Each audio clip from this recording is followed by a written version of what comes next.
offers an astounding variety of breathtaking destinations, welcoming over 1 billion tourists each year. Known for its natural wonders and world-class attractions, the world is home to some of the most unforgettable travel experiences, from the blue-painted streets of Chefchaouen to the world-class luxury of Dubai. Here are the 100 best places to visit in the world. 100. Cairo, Egypt. Cairo, the capital of Egypt, is one of the largest and most influential cities in Africa and the Middle East. Known as the City of a Thousand Minarets, it blends ancient monuments, traditional neighborhoods, and modern life into one continuous experience. The Giza Plateau is home to Cairo's most iconic landmarks. Standing before the Great Pyramid of Khufu is an experience like no other, as it remains the only surviving ancient wonder of the world. You can go inside one of the pyramids, such as Khufu or Khafre, where steep, narrow passages lead to inner chambers that remain mostly empty but filled with history. Nearby, the Great Sphinx rests with its calm expression, guarding the pyramids that rise behind it and offering one of Egypt's most famous views. Towards central Cairo, the Egyptian Museum gives you a deeper look into the country's past, holding one of the largest collections of ancient artifacts. The most admired section is the treasures of Tutankhamun, featuring his solid gold mask and gilded sarcophagus. The Royal Mummies Room offers another remarkable sight, with the preserved remains of pharaohs and queens who once ruled Egypt. Not too far, the Saladin Citadel shows Cairo's strength and architectural beauty. Built in the 12th century, this massive fortress once protected the city from invasions. Inside, the Mosque of Muhammad Ali, also called the Alabaster Mosque, stands as one of Cairo's most impressive structures. To experience the everyday rhythm of the city, Khan El Khalili Bazaar offers a lively and traditional setting with its narrow alleyways filled with shops. When you need a break, Al Fishawi Cafe, one of Cairo's oldest coffee houses, is the perfect spot to enjoy mint tea or Arabic coffee. Moving to another part of the city, Coptic Cairo offers a quieter and more reflective atmosphere. This area is home to some of Egypt's oldest Christian sites, including the Hanging Church. To see Cairo's Islamic heritage up close, Al Muiz Street is one of the best places to explore. This historic road is lined with ancient mosques, madrasas, and palaces that date back centuries. Nearby, the Mosque of Ibn Tulun provides a peaceful space away from the noise of the city. Also, the Nile River offers a peaceful setting where you can take a ride on a traditional wooden boat called a felucca that lets you see the city from a different perspective. 99. Musandam Fjords. The Musandam Fjords, also known as the Norway of Arabia, stretch across the northern tip of Oman, where towering cliffs drop straight into calm blue waters, making the region unlike anywhere else in the Middle East. A dhow cruise through Khawar Sham is one of the most popular ways to experience the fjords. The traditional wooden boats glide across the still water as dolphins swim beside them. Not far from there lies Telegraph Island, a small rocky island with an interesting past. Back on land, Kasab Fort stands as one of Musandam's most important landmarks. Built by the Portuguese in the 17th century, the fort overlooks Kasab's harbor and town. From Kasab, the road winds upward toward Jebel al-Harim, known as the Mountain of Women. Further along the peninsula, Khor Naid offers one of the most scenic viewpoints in Musandam. The drive to the bay curves through steep mountain roads, and when you reach the top, the water stretches out below in a deep, calm inlet. 98. Helsinki, Finland. Helsinki, the capital of Finland, is a city shaped by the sea. One of the best places to start is Senate Square, the historic center of the city. Here, the grand white Helsinki Cathedral rises above wide granite steps. Inside the cathedral, the design is simple and peaceful, reflecting the modest style of Finnish Lutheranism. A short walk away, Uspensky Cathedral, with its red brick walls and golden domes, stand out against the lighter tones of the city's other landmarks. As the largest Orthodox church in Western Europe, it highlights a different side of Helsinki's religious and cultural history. Not far from there is the Depiulialku Church, also known as the Rock Church. Built directly into solid granite, it combines natural rock walls with a copper dome that allows sunlight to fill the space. From the Rock Church, you can continue toward Udi, the Helsinki Central Library. This is one of the city's most admired modern buildings. The top floor, known as Book Heaven, is filled with open seating and large windows overlooking the city. Downstairs, you'll find digital tools and creative spaces that highlight Finland's innovative spirit and focus on community. After spending time indoors, the harbor area offers a change of pace. Market Square, or Kaupatori, is one of the liveliest areas in the city. Here, you can try local street food like fried vendas, buy fresh berries, or browse handmade goods from local vendors. Just next to it, the Old Market Hall offers a more traditional experience inside an elegant 19th century building. Inside, stalls sell smoked fish, rye bread, cheeses, and other Finnish specialties. From the harbor, a short ferry ride takes you to the Suomenlinna Sea Fortress, spread across 6 islands. Built in the 18th century, this vast fortress once served as a key military stronghold and now stands as both a historical site and a residential area. If you want a quieter moment, Esplanadi Park provides a peaceful place to rest. The park stretches through the center of the city, lined with cafes, shops, and shaded benches. 97. Wadi Rum Desert. Wadi Rum, also known as the Valley of the Moon, is a vast desert in southern Jordan and one of the country's most stunning natural sights, recognized for its towering rock formations and open desert views. The 7 Pillars of Wisdom is one of the first sights you see, standing out against the desert. A short drive from there brings you to the Khazali Canyon, a narrow passage that cuts into the cliffs of Jebel Khazali. The walls are covered with carvings made by ancient people, showing camels, humans, and animals dating back thousands of years. Lawrence's Spring adds a calm change of scenery, flowing from a high rock slope. As you continue, the Al-Hassani red sand dunes stand out with their deep red color contrasting against the lighter cliffs. Moving deeper into Wadi Rum, you come across Froth Rock Bridge. This natural arch formed over time from wind erosion and has become one of the most recognized sites in the area. Another well-known rock bridge, Burda Rock Bridge, offers a more challenging climb. Located on Jabal Burda, it's the highest natural arch in the region. Farther south, Jabal Adani rises as the highest mountain in Jordan. From the summit, the view extends across the valleys and into the border region with Saudi Arabia. 96. Petra Monastery Trail. The Petra Monastery Trail, known as the Ardeir Trail, is one of the most well-known hiking routes in Petra, Jordan. It starts from the basin area and leads you through a steady climb with hundreds of stone steps carved directly into the red sandstone. As you start your climb, the first point of interest is the Lion Triclinium. The main path continues to rise until the monastery, or Ardeir, comes into view. Carved into the side of a sandstone facade, it's one of Petra's largest and most striking monuments, with its massive facade standing around 150 feet high and nearly as wide. 95. Yogyakarta, Indonesia. Yogyakarta, often called Yogya, is a city in the south-central part of Java, Indonesia. One of the city's main attractions is the Kraton Yogyakarta Hadinggriat, also known as the Sultan's Palace. It serves as both the royal residence and the center of Javanese culture. Inside the palace, you can see traditional architecture, royal heirlooms, and cultural displays. Not far from the palace is Taman Sari, or the Water Castle. Built in the 18th century as a royal garden and retreat, this complex was once filled with pools, pavilions, and tunnels connected by a man-made lake. From there, the atmosphere changes as you reach Jalan Malioboro, Yogyakarta's most popular street.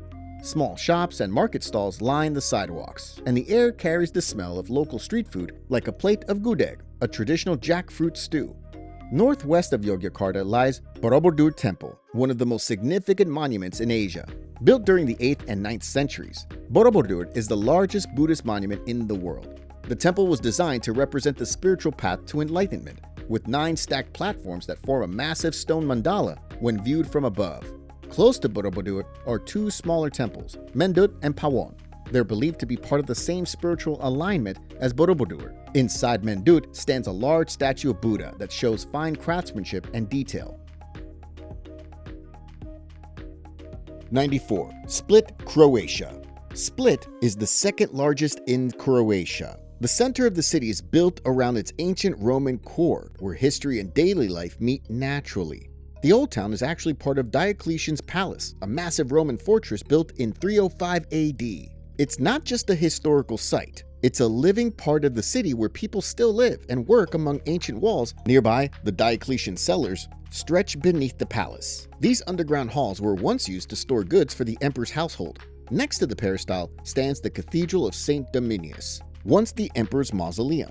This octagonal building is one of the oldest cathedrals still in use anywhere in the world. Just outside the palace walls is the Ria Promenade, the wide walkway along the sea lined with palm trees and cafes. Locals often relax here, enjoying what they call fiaca, which means the art of doing nothing. To the west of the Old Town lies Marian Hill, a large green area filled with pine trees, trails, and small chapels. From the top at Telegreen Peak, you can see all of Split below. Back near the Golden Gate of the palace, you'll find the statue of Gregory of Nin, a bishop known for defending the use of the Croatian language in church services. A short walk west of the Old Town takes you to the Varosh neighborhood. This old fishing area is full of narrow, twisting stone streets and small stone houses that show what Split looked like long ago. If you continue east toward the water, you'll reach Bakvise Beach. It's one of the few sandy beaches in Croatia and a favorite among locals. Not far outside the city stands Klis Fortress, set high above Split on a rocky hill, guarding the region for over 2,000 years. Walking along its ancient walls gives you a sense of the city's strength and endurance through time. 93. Oaxaca, Mexico. Oaxaca City, officially called Oaxaca de Juarez, is a lively capital in southwestern Mexico. One of the city's main highlights is the Templo de Santo Domingo de Guzman. This Baroque church stands out for its detailed golden interior and the tree of life design that fills its dome. Next to the church is the Museo de las Culturas de Oaxaca, located inside a former convent. Here you can see ancient treasures from Monte Alban made of gold, jade, and silver that showed the deep history of the region. Behind the museum is the Jardín Etnobotánico de Oaxaca, an impressive garden filled with native plants from across the state. Guided tours share how local communities have used these plants for generations, from healing herbs to the many kinds of agave used in mezcal. Not far from there, El Zócalo serves as the city's main square and meeting place where locals and travelers gather throughout the day. Meanwhile, Alameda de León provides shade and a quieter place to sit. As you walk through the city, Calle Macedonio Alcalá links the Zócalo to Santo Domingo with a colorful stretch of shops, galleries, and street performers. The buildings along this pedestrian street display the city's colonial charm, and the lively atmosphere keeps you moving from one storefront to another with ease. 92. Bergen, Norway. Bergen, often called the gateway to the fjords, sits along Norway's southwest coast, surrounded by mountains and water, making the city feel calm yet full of energy. A good place to start when you visit is Bryggen, the historic Hanseatic wharf that reflects Bergen's trading past. The old wooden houses leaning along the harbor have been standing since the Middle Ages. Inside, small art studios, jewelry stores, and local workshops fill the spaces where goods were once stored. You can also visit the Bryggens Museum to see artifacts from medieval times, or explore the Hanseatic Museum to learn about the merchants who built their lives here. From there, Mount Fløyen offers an easy way to see Bergen from above. Here, you can take the Fløibanen funicular from the city center to the top in just a few minutes. Once you arrive, the view stretches across the harbor and surrounding area. Mount Ulriken offers a higher and more rugged experience. As the tallest of Bergen's 7 mountains, it gives you wide open views of the city and the sea. Down by the harbor, the Bergen Fish Market adds life and movement to the city waterfront. It has been a trading place for centuries, and today it remains one of the most active areas in town. You can walk through rows of stands offering fresh seafood, or try local foods such as reindeer sausage and whale meat. Just outside the city center, Trollhagen gives you a quieter view of Bergen's past. This was once the home of Edvard Grieg, one of Norway's most famous composers. His white villa overlooks a peaceful lake, and you can tour the rooms where he lived with his wife, Nina. Closer to the harbor, Bergenhus Fortress stands as one of Norway's oldest stone fortresses. Its thick walls and sturdy towers have protected the city for hundreds of years. Inside, Hakon's Hall once hosted royal banquets and ceremonies, while the nearby Rosenkrantz Tower provides both a historical look inside and a good view over the harbor. 91. Palawan, Philippines. Palawan, known as the Philippines' last frontier, is a long island province where every area offers something different. El Nido, a small town, is one of the best-known areas of Palawan. Many people start here because it's the main base for island hopping trips. The Big Lagoon is one of the most popular spots, where you can kayak through wide, calm water surrounded by cliffs. The small lagoon is nearby and feels more private, hidden behind a narrow opening that leads to a quiet space perfect for paddling. Meanwhile, at the secret lagoon, you pass through a small hole in the rock and find a still pool almost completely enclosed by stone walls. When you want to relax, Seven Commandos Beach is a good place to spend the day, with soft sand and the water is clear enough to see your feet. Close by, Hidden Beach lives up to its name, where you swim through a low opening under a cliff to reach it. Nakpan Beach is another highlight, stretching for miles with golden sand and gentle waves. If you want a higher view, hiking up Taral Peak gives you a wide look over El Nido. Moving north brings you to Coron, famous for diving and snorkeling. Kayangan Lake is often called one of the cleanest lakes in Asia, surrounded by cliffs and filled with clear water. The Twin Lagoon is another favorite spot where you move from one body of water to another through a small gap in the rock or by climbing a short ladder. Barracuda Lake is another special place, known for its underwater cliffs and layers of water with changing temperatures. If you enjoy snorkeling, the shallow shipwrecks in Coron Bay are worth seeing. The Lusong gunboat wreck is close to the surface, covered with coral and small fish. Also, Makinit Hot Springs, a natural saltwater pool surrounded by mangroves, is a calm spot to unwind. And for a wide view of Coron town and the surrounding islands, you can climb the steps up Mount Tapias, a popular place to see the surrounding area. Heading south, Puerto Princesa offers a completely different experience. The Puerto Princesa Subterranean River National Park is one of the most famous natural sites in the world. A short paddleboat tour takes you into the cave, where the river flows under limestone formations and out toward the sea. Not far from there, Honda Bay gives you a chance to explore small islands surrounded by clear water. Here, Starfish Island is known for its shallow water filled with colorful starfish. Meanwhile, Luli Island appears and disappears depending on the tide, and Cowrie Island is a developed spot with small huts and gentle waves. If you want a slower pace, Port Barton in San Vicente is a peaceful coastal town with beaches here that are long, quiet, and lined with palm trees. You can also join an island hopping trip to nearby places like White Beach and Exotic Island, where the coral reefs are full of sea life and the water stays clear. By the way, I've put all the best money-saving travel tips into my Travel on a Dime ebook. I'll tell you more about it later. 90. Valencia, Spain. Valencia, on Spain's eastern coast, is a city known as the home to striking contemporary architecture, giving you a complete picture of the city's character. As you move toward the old town, the streets narrow and the buildings become older. Here, you can climb the Torres de Serranos or Torres de Quart, two large Gothic gates that once guarded the city. Around Plaza del Tosal, the walls are filled with murals and graffiti that change often, showing how art continues to evolve in the city. You can also visit Valencia with the City of Arts and Sciences, one of Valencia's most recognizable landmarks. Inside the Oceanographic, Europe's largest aquarium, you can walk through a long tunnel surrounded by sharks and view marine life from both the Arctic and tropical waters. Nearby, the Museo de las Ciencias Príncipe Felipe turns learning into an active experience with hands-on science exhibits. The hemispheric, shaped like an eye, shows IMAX films and planetarium presentations that fill the entire dome. When you want a quiet walk, head to the Umbracle, an open-air path filled with native plants and modern sculptures that stretch across the complex. From there, move toward the historic side of the city at Valencia Cathedral. Built between the 13th and 15th centuries, it combines Gothic, Romanesque, and Baroque details that reflect different eras of the city's growth. Here, you can climb the 207 steps of El Miguelete, the cathedral's bell tower, to look out across the rooftops of the old city. A short walk from the cathedral takes you to the Central Market, a bright and lively place filled with fresh food and local products. Across the market, La Loña de la Seda, or the Silk Exchange, a 15th century Gothic building known for its tall spiral columns and vaulted ceilings that create a grand space once used for business meetings. Not far away, the Turia Gardens stretch across the city where the Turia River once flowed. Today, it connects many of Valencia's attractions where you can walk to follow the path, passing under historic bridges and new ones that link neighborhoods together.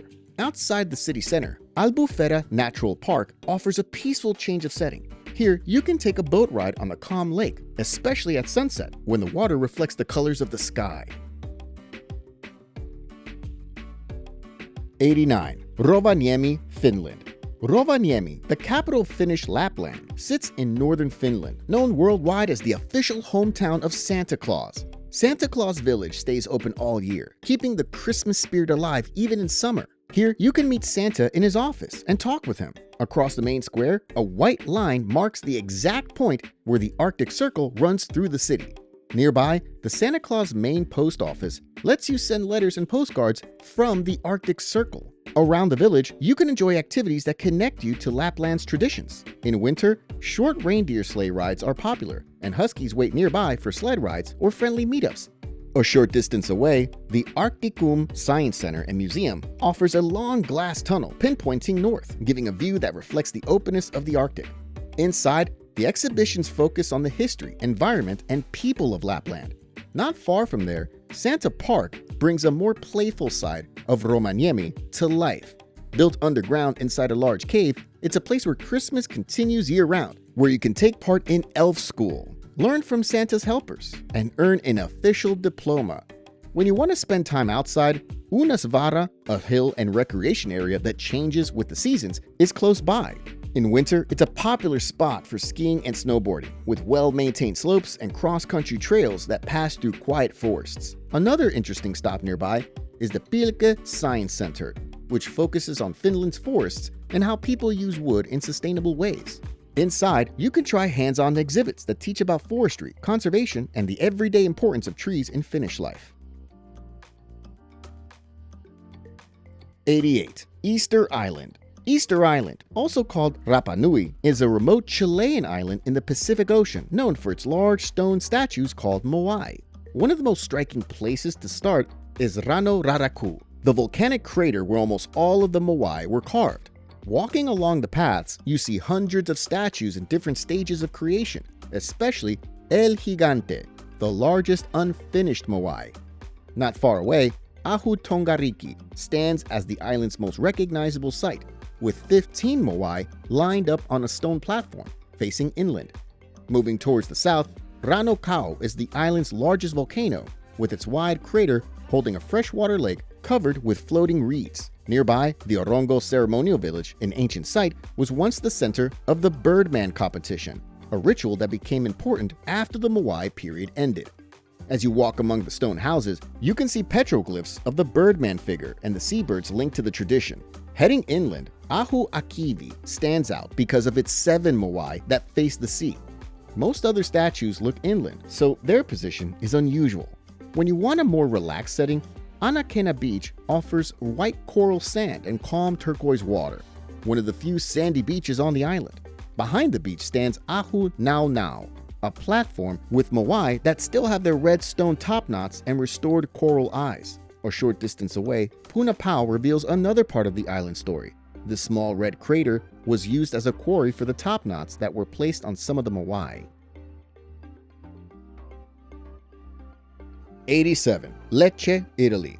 Lecce, often called the Florence of the South, is in Italy's Puglia region. Known for its golden Baroque buildings made from Lecce stone, the city has a soft, warm glow that stands out across its narrow streets and open squares. The best way to experience Lecce is by walking through its historic center, the Centro Storico, lined with small shops, artisan studios, and hidden courtyards. One of the city's most admired landmarks is the Basilica di Santa Croce. Inside, the space feels light and open, with a tall gilded ceiling. A short walk from there brings you to Piazza Duomo, surrounded by graceful buildings on 3 sides. The Cathedral of Our Lady of the Assumption stands at its center, showing off 2 facades that display Lecce's signature architectural style. Nearby, the Campanile rises high above the city, offering one of the best views over the historic center. Continuing through the streets, you'll reach Piazza Santo Ronzo, Lecce's main square and social center. Here, you can look down at the remains of the Roman amphitheater, which dates back to the 2nd century AD, and then look up to see the column of Saint Auronzo standing proudly nearby. Not far away, Castello Carlo V stands as one of Lecce's most solid structures. Built in the 1500s to protect the city from invasion, the fortress shows a very different side of Lecce's past. For something smaller but deeply interesting, Museo Faggiano tells a story that spans centuries. This private home turned museum was discovered by accident in 2001 during plumbing repairs. Walking through the museum, you can see how Lecce's history is built on top of itself, one era after another. The city gates are another highlight that mark the entrances to the old center. Porta Napoli is the most famous, shaped like a triumphal arch, while Porta Rudiae, the oldest of the 3, features statues and decorative details that show Lecce's artistic skill. Porta San Biagio stands nearby and completes the trio, each gate acting as a reminder of the city's historic importance. 86. Sapporo, Japan. Sapporo, the capital of Hokkaido, feels open and well organized, with its clean grid layout and wide streets. A good place to start is Odori Park, a long green space stretching through the middle of the city. In February, it becomes the center of the Sapporo Snow Festival, where large snow and ice sculptures line the park. When the weather warms, the park fills with flowers and fountains. At the eastern end of the park stands the red and white Sapporo TV Tower. From its observation deck, you can look across the park and see the entire city's grid layout. The Susukino Entertainment District offers a very different atmosphere. One of the highlights here is Ramen Alley, a narrow lane packed with small ramen shops serving Sapporo's famous miso ramen. Not far away, the former Hokkaido government office, known as the Red Brick Office, gives you a look into Sapporo's past. Built in 1888, the building's Western-style architecture stands out among wooden structures. Next, Hokkaido Jingu, a large Shinto shrine, sits in Maruyama Park, surrounded by trees that make the walk there calm and refreshing. During cherry blossom season in late April and early May, the shrine grounds become even more beautiful with soft pink petals lining the paths. To see how art and design shape nature, Moerenuma Park offers something unique. Everything inside the park feels carefully planned, from the triangular glass pyramid called Hidamari to the grassy hills and large sea fountain, connecting creativity with the outdoors. When it's time to eat, Nijo Market gives you a taste of Sapporo's fresh seafood. The market stays active all day, with stalls displaying crabs, sea urchin, and salmon roe. Inside, small restaurants serve kaisendon, a rice bowl topped with the day's catch. Also, Shiroi Kobito Park adds a lighter and playful experience. This theme park is dedicated to the popular Shiroi Koibito cookie, a crisp butter cookie filled with chocolate. Here, you can watch the production process and make your own cookies in a workshop. 85. Meteora, Greece. Meteora, located in central Greece, is one of the country's most breathtaking UNESCO World Heritage Sites. Known for its monasteries perched high on towering rock pillars, it offers a rare mix of spiritual history and natural wonder. The Holy Monastery of Great Meteoron is the best place to start your visit. It's the largest and oldest of Meteora's monasteries, built on the highest rock pillar with views that stretch for miles. A short distance away, the Holy Monastery of Varlam offers its own distinct charm as the second largest monastery. One of the most interesting features here is the old rope winch system that monks once used to lift supplies and themselves up the cliffs. Continuing along the winding path, the Monastery of Rossano feels a bit different. Built on a lower, narrow rock, it seems almost to grow out of the stone itself. Inside, you can admire colorful post-Byzantine frescoes that reflect both faith and artistry in every detail. If you're looking for an easier stop, the Monastery of St. Stephen is ideal. Unlike the others, it's connected directly to the road by a small bridge. This monastery houses a small museum with beautiful church heirlooms and artwork. For a more challenging climb, the Holy Trinity Monastery is the place to go. Reaching it means climbing over 100 stone steps, but the view from the top is unforgettable. Also, make time to visit the Monastery of St. Nicholas Anapavsas. Built vertically on a slim rock, it feels compact but full of history. Inside, you'll find stunning frescoes painted by the renowned Cretan artist Theophanes Strelitsas. 84. Faroe Islands. The Faroe Islands is a group of 18 rocky islands in the North Atlantic. Vagar Island is often where your trip begins, since it's home to some of the most photographed places in the country, like Mulafossur Waterfall dropping straight from the cliffs into the ocean, creating one of the most recognizable sights on the islands. Not far away, Lake Litasvan, also called Sorvaksva, appears to float high above the ocean because of a natural illusion. The hike to Trollnipa Cliff gives you the best view of this effect, and continuing along the trail takes you to Bostalafossur Waterfall, where the lake drains directly into the sea.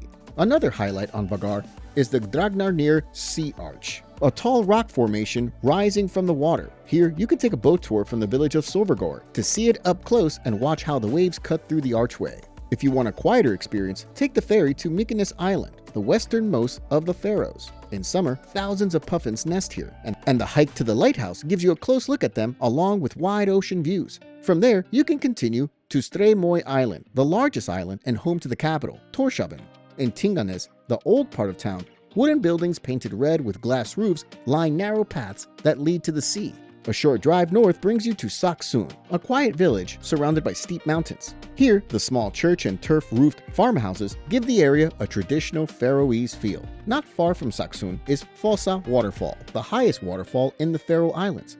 When you stand near the base, you can feel the mist and hear the steady sound of the water hitting the rocks. On the island's west coast, the Vestmanna Sea Cliffs are another highlight. Boat tours from the town of Vestmanna take you between tall cliffs and into narrow sea caves where seabirds nest on the rock walls. South of Tórshavn is Kikabjör, the most important historical site in the Faroes. Here, you can walk through the ruins of St. Magnus Cathedral, built in the 13th century, and visit Kirkjubósagard, a wooden farmhouse that's been lived in for hundreds of years and now serves as a small museum.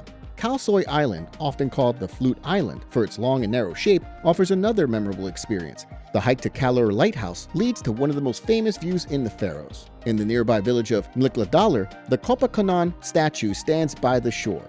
Usteroy Island is another area worth exploring. In the small village of Gjorgi, the sea flows through a deep natural gorge that forms its harbor. Walking along the cliffs, you can see the ocean from different angles and take in the simple beauty of the turf-roofed homes around you. Also, Vitamar Vantage Point offers one of the best panoramic views. The short walk to the top leads to a quiet overlook above the fjord, where you can see the calm water below. 83. Arequipa, Peru. Arequipa, known as the White City, is one of Peru's most distinctive destinations, with its charm coming from the white volcanic stone called sillar that shapes much of its architecture. The historic center, recognized as a UNESCO World Heritage Site, highlights this mix through wide plazas, peaceful streets, and buildings that reflect both Spanish and local influence. The Plaza de Armas is the best place to start, surrounded by graceful white arches and colonial buildings. Next to the plaza, the Basilica Cathedral, with its twin towers and long history, is one of Arequipa's most striking landmarks. Inside, the tall ceilings and detailed woodwork show the city's artistic side. For a peaceful view of the city, the Yanahuara viewpoint is one of the best places to go. Located in a quiet neighborhood, it features white sillar arches that perfectly frame El Misti volcano. To experience daily life in Arequipa, the San Camilo Market is full of activity, providing a close look at how the city moves each day. On the upper level, small food stalls serve traditional Arequipeño dishes, like rocoto relleno, a stuffed spicy pepper, or queso helado, a local frozen dessert. A few blocks away, the San Lázaro neighborhood, the oldest part of the city, offers a quieter atmosphere. Walking along its paths, such as the well-known Violin Alley, shows how the city has preserved its character through time. 82. Torres del Paine National Park. Torres del Paine National Park in southern Chile is one of the most remarkable areas in Patagonia. This UNESCO Biosphere Reserve is known for its mix of natural settings that make it easy to appreciate the untouched beauty of the area. At the center of the park is the Cordillera del Paine, a range of granite peaks formed by glacial movements over thousands of years. The most well-known viewpoint is Mirador Base de las Torres, where the three granite towers, Torre d'Agostini, Torre Central, and Torre Monzino, rise above a calm emerald lake. Not far from the towers, the French Valley offers a different view of the park. Hiking to the British viewpoint gives you a wide view of the surrounding peaks, like the Cerro Paine Grande and the Cuernos del Paine. Moving west, Glacier Gray and Lago Gray provide another highlight of the park. Glacier Gray is one of the largest in Torres del Paine and part of the southern Patagonian icefield. It releases bright blue icebergs into Lago Gray, where they drift slowly across the water. The park is also known for its famous trekking routes. The W Trek connects the main highlights of the park, taking several days to complete. The longer O Circuit surrounds the entire Paine Massif and takes you through quieter areas that show a more remote side of the park.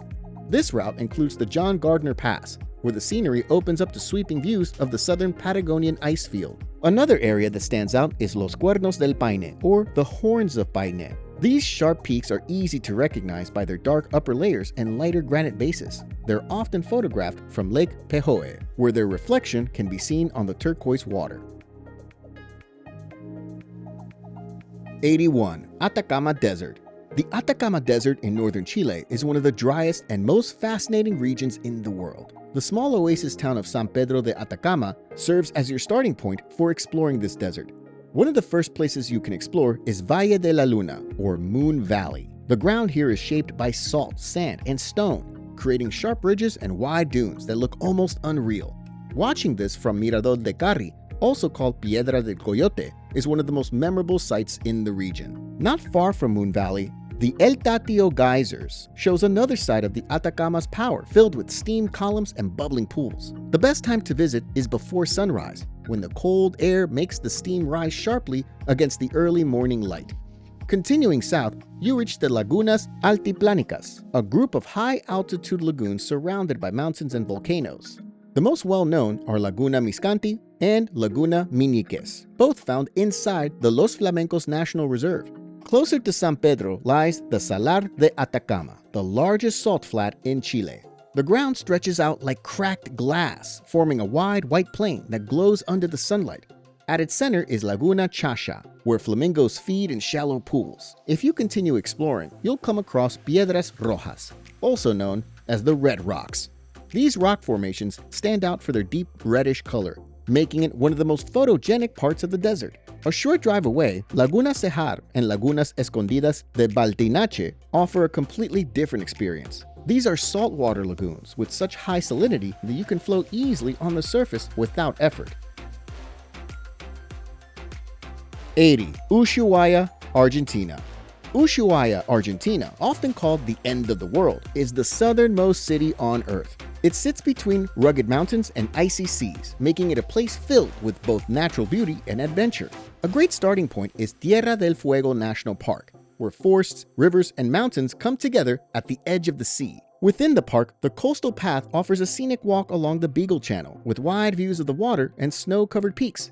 To see the park differently, you can ride the End of the World train, a historic steam railway that once carried prisoners cutting wood. Next, the Beagle Channel offers one of the most memorable experiences in Ushuaia. Boats often stop near Le Éclairier Lighthouse, a red and white landmark that stands on a small rocky island. Outside the city, Laguna Esmeralda offers one of the best day hikes in the region, revealing a lake with bright turquoise water surrounded by sharp peaks. Closer to town, Marshall Glacier provides another chance to experience Ushuaia's natural scenery. 79. Gorilla Trekking Region, Rwanda. The gorilla trekking region in northwestern Rwanda centers around Volcanoes National Park. The most popular experience here is mountain gorilla trekking. The walk can take time, but reaching a gorilla family makes it worth it, where you spend one quiet hour watching them eat, rest, and interact naturally in their forest home. Not far from these trails, the Dian Fossey Grave Hike adds a historical layer to the park. At the site, you can see where Dian Fossey and her favorite gorilla, Digit, are buried. If you want a challenge, the Virunga Volcanoes offer several hikes worth trying. Mount Bisoke is a popular one-day trek with a crater lake at the summit, while Mount Karasimbi, the tallest in Rwanda, takes about 2 days to complete and rewards you with wide-open views of the region. Closer to Musanze town, the Musanze Caves provide a completely different experience. These ancient lava tubes were formed millions of years ago, stretching deep underground. A guided walk through the caves reveals interesting rock shapes and a colony of bats that live inside. 78. Isle of Skye. The Isle of Skye, known in Gaelic as Eilean Ache or the Misty Isle, is the largest island in Scotland's Inner Hebrides. The island's mix of mountains, waterfalls, and coastal views makes it one of the most scenic places to explore in Scotland. Starting in the north, the Trotternish Peninsula is home to some of the Skye's most famous landmarks. The Old Man of Storr is a tall, pointed rock that rises above the green hills, giving you clear views across the Sound of Rossay and the mainland. Nearby, the Kieran shows another side of the island with unusual rock formations such as the Needle and the Prison. Walking along its trail gives you a closer look at the unique shapes created by ancient landslides. Continuing south, Kilt Rock and Mealt Falls are a great short stop. The cliffs here look like folded fabric, which is how they got their name. Mealt Falls drops straight into the sea below, and when the wind blows just right, it creates a soft whistling sound near the viewpoint. A short drive from there leads to the Fairy Glen. The area is filled with small grassy hills and oddly shaped rocks that create a calm and quiet atmosphere. Here, you can explore the glen on foot and climb up to Castle Ewan, a tall rock that looks like a small castle. Moving west toward the center of the island, the fairy pools in Glen Brittle are another highlight. These pools are known for their clear blue-green water flowing down from the Cuillin Mountains. Farther west, Neist Point offers a dramatic view of the ocean.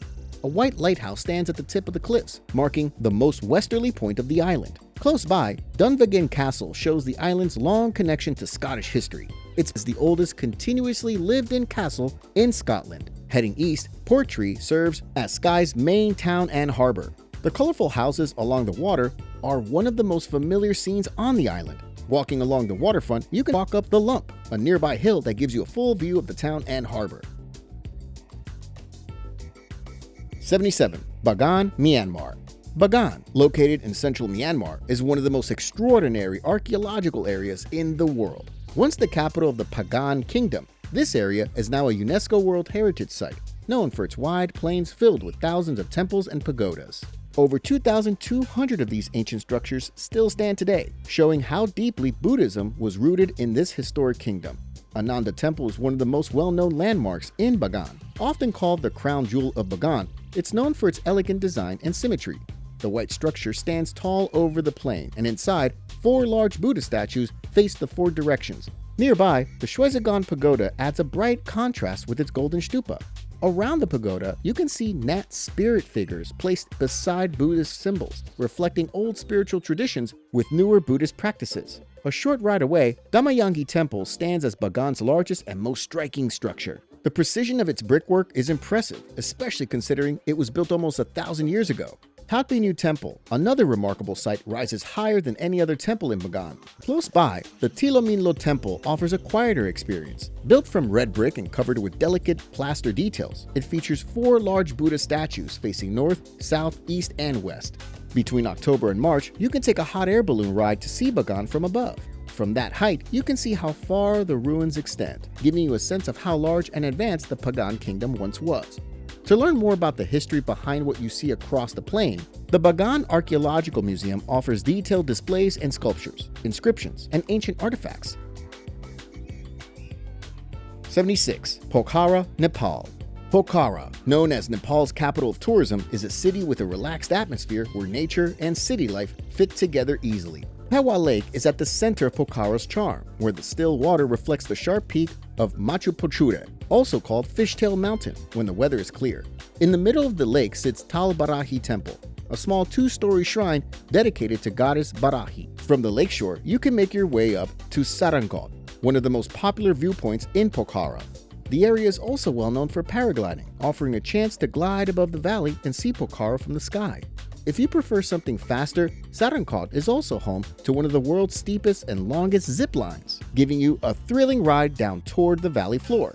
Across the lake, the World Peace Stupa, also known as Shanti Stupa, stands on a hill overlooking Pokhara. The bright white structure was built as a symbol of peace and offers one of the best panoramic views of the area.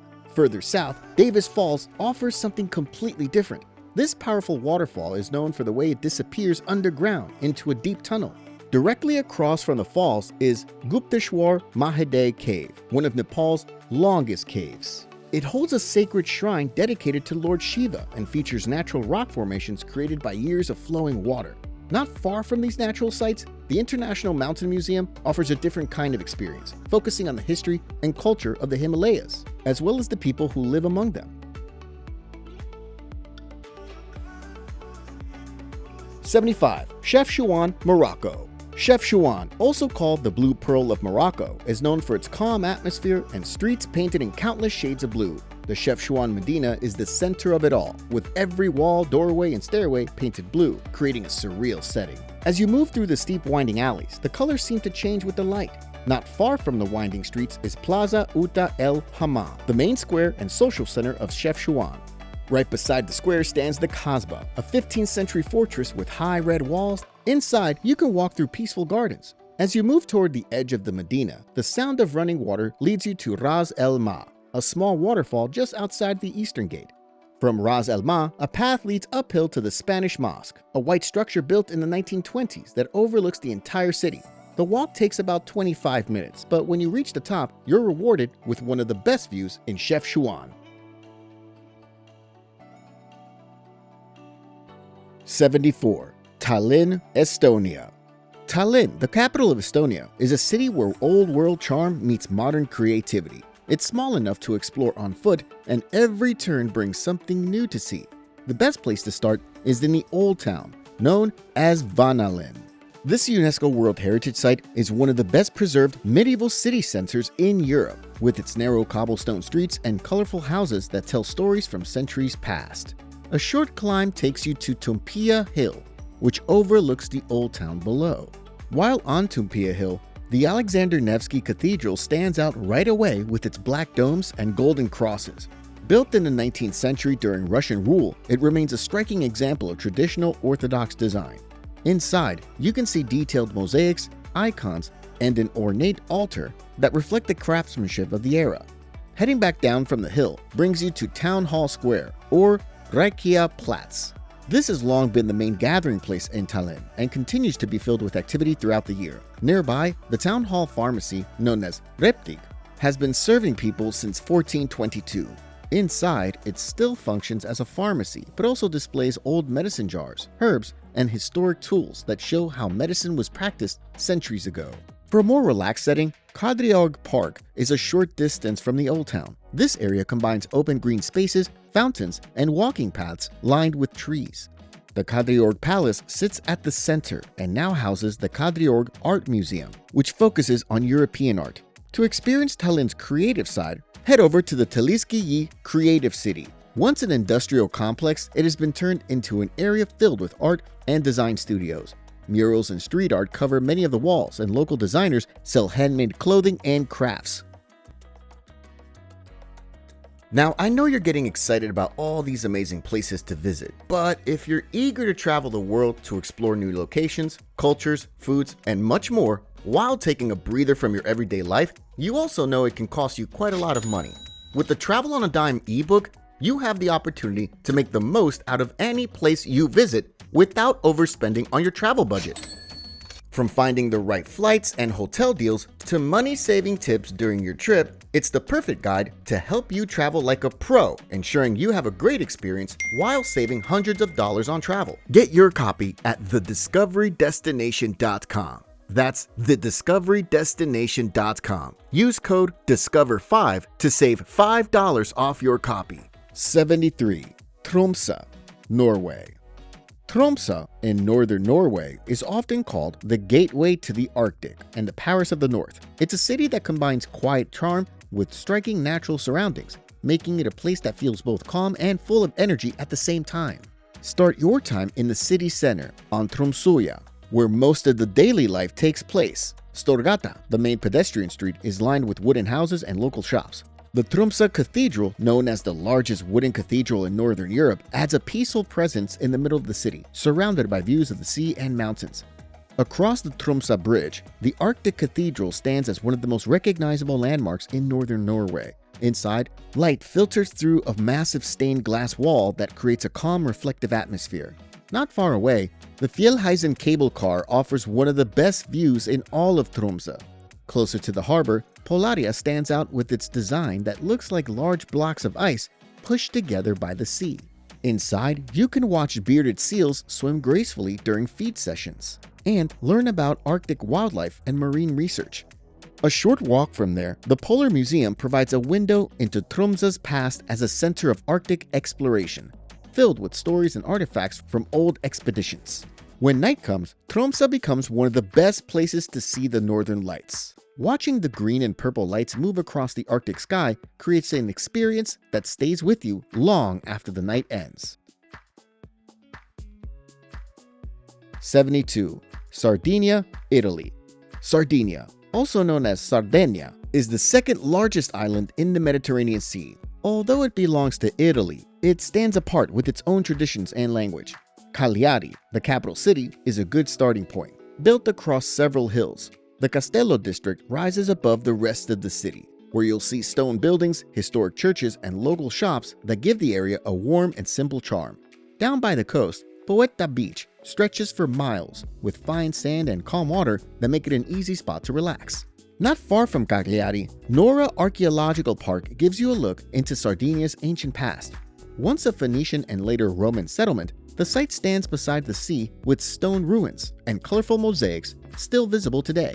Heading northwest, the town of Agero shows another side of Sardinia carrying traces of Spanish and Catalan influence from centuries of rule. The streets of the old town are narrow and filled with character, and the 16th century ramparts along the sea are a popular spot for an evening walk. A short drive from Agero leads to Grotta di Nettuno, or Neptune's Grotto, one of Sardinia's most striking natural sights. Here, you can reach it by boat or by climbing down the Escala del Cabirol, a staircase carved into a cliff. Inside, the large chambers are filled with stone columns and pools that shine under the cave lights. Further north, La Maddalena Archipelago offers some of the clearest waters in the Mediterranean. This national park is made up of small islands and islets surrounded by bright, shallow seas. On the northeastern coast, Costa Esmeralda is known for its clear emerald water and upscale atmosphere. The main town, Porto Cervo, was designed for luxury travelers, but its charm goes beyond the yachts and boutiques. Continuing east, the Golfo di Orosei and Bonnet coast reveal the island's wild beauty. The coastline is lined with steep cliffs, deep caves, and small beaches tucked between the rocks. Inland, Sardinia's ancient roots appear at Su Nuraghe di Baromini. This archaeological site is the best preserved example of a nuraghe, a stone tower built by the island's prehistoric Nuragic civilization. These towers and circular walls have stood for more than 3,000 years, so walking through them gives you a sense of how advanced and organized the people of this era were. 71. Alhambra. The Alhambra in Granada, Spain, is a remarkable complex that served as a palace, fortress, and citadel reflecting centuries of art, design, and history. Its name, Gualat Alhambra, means the Red Fortress, a reference to the reddish hue of its walls built from compacted earth. The Nasrid palaces are the most admired part of the Alhambra. As you move through the courtyards and halls, you notice detailed plasterwork, wooden ceilings, and colorful tiles that form geometric patterns. The Mexuad, one of the oldest sections, was once used for meetings and official gatherings.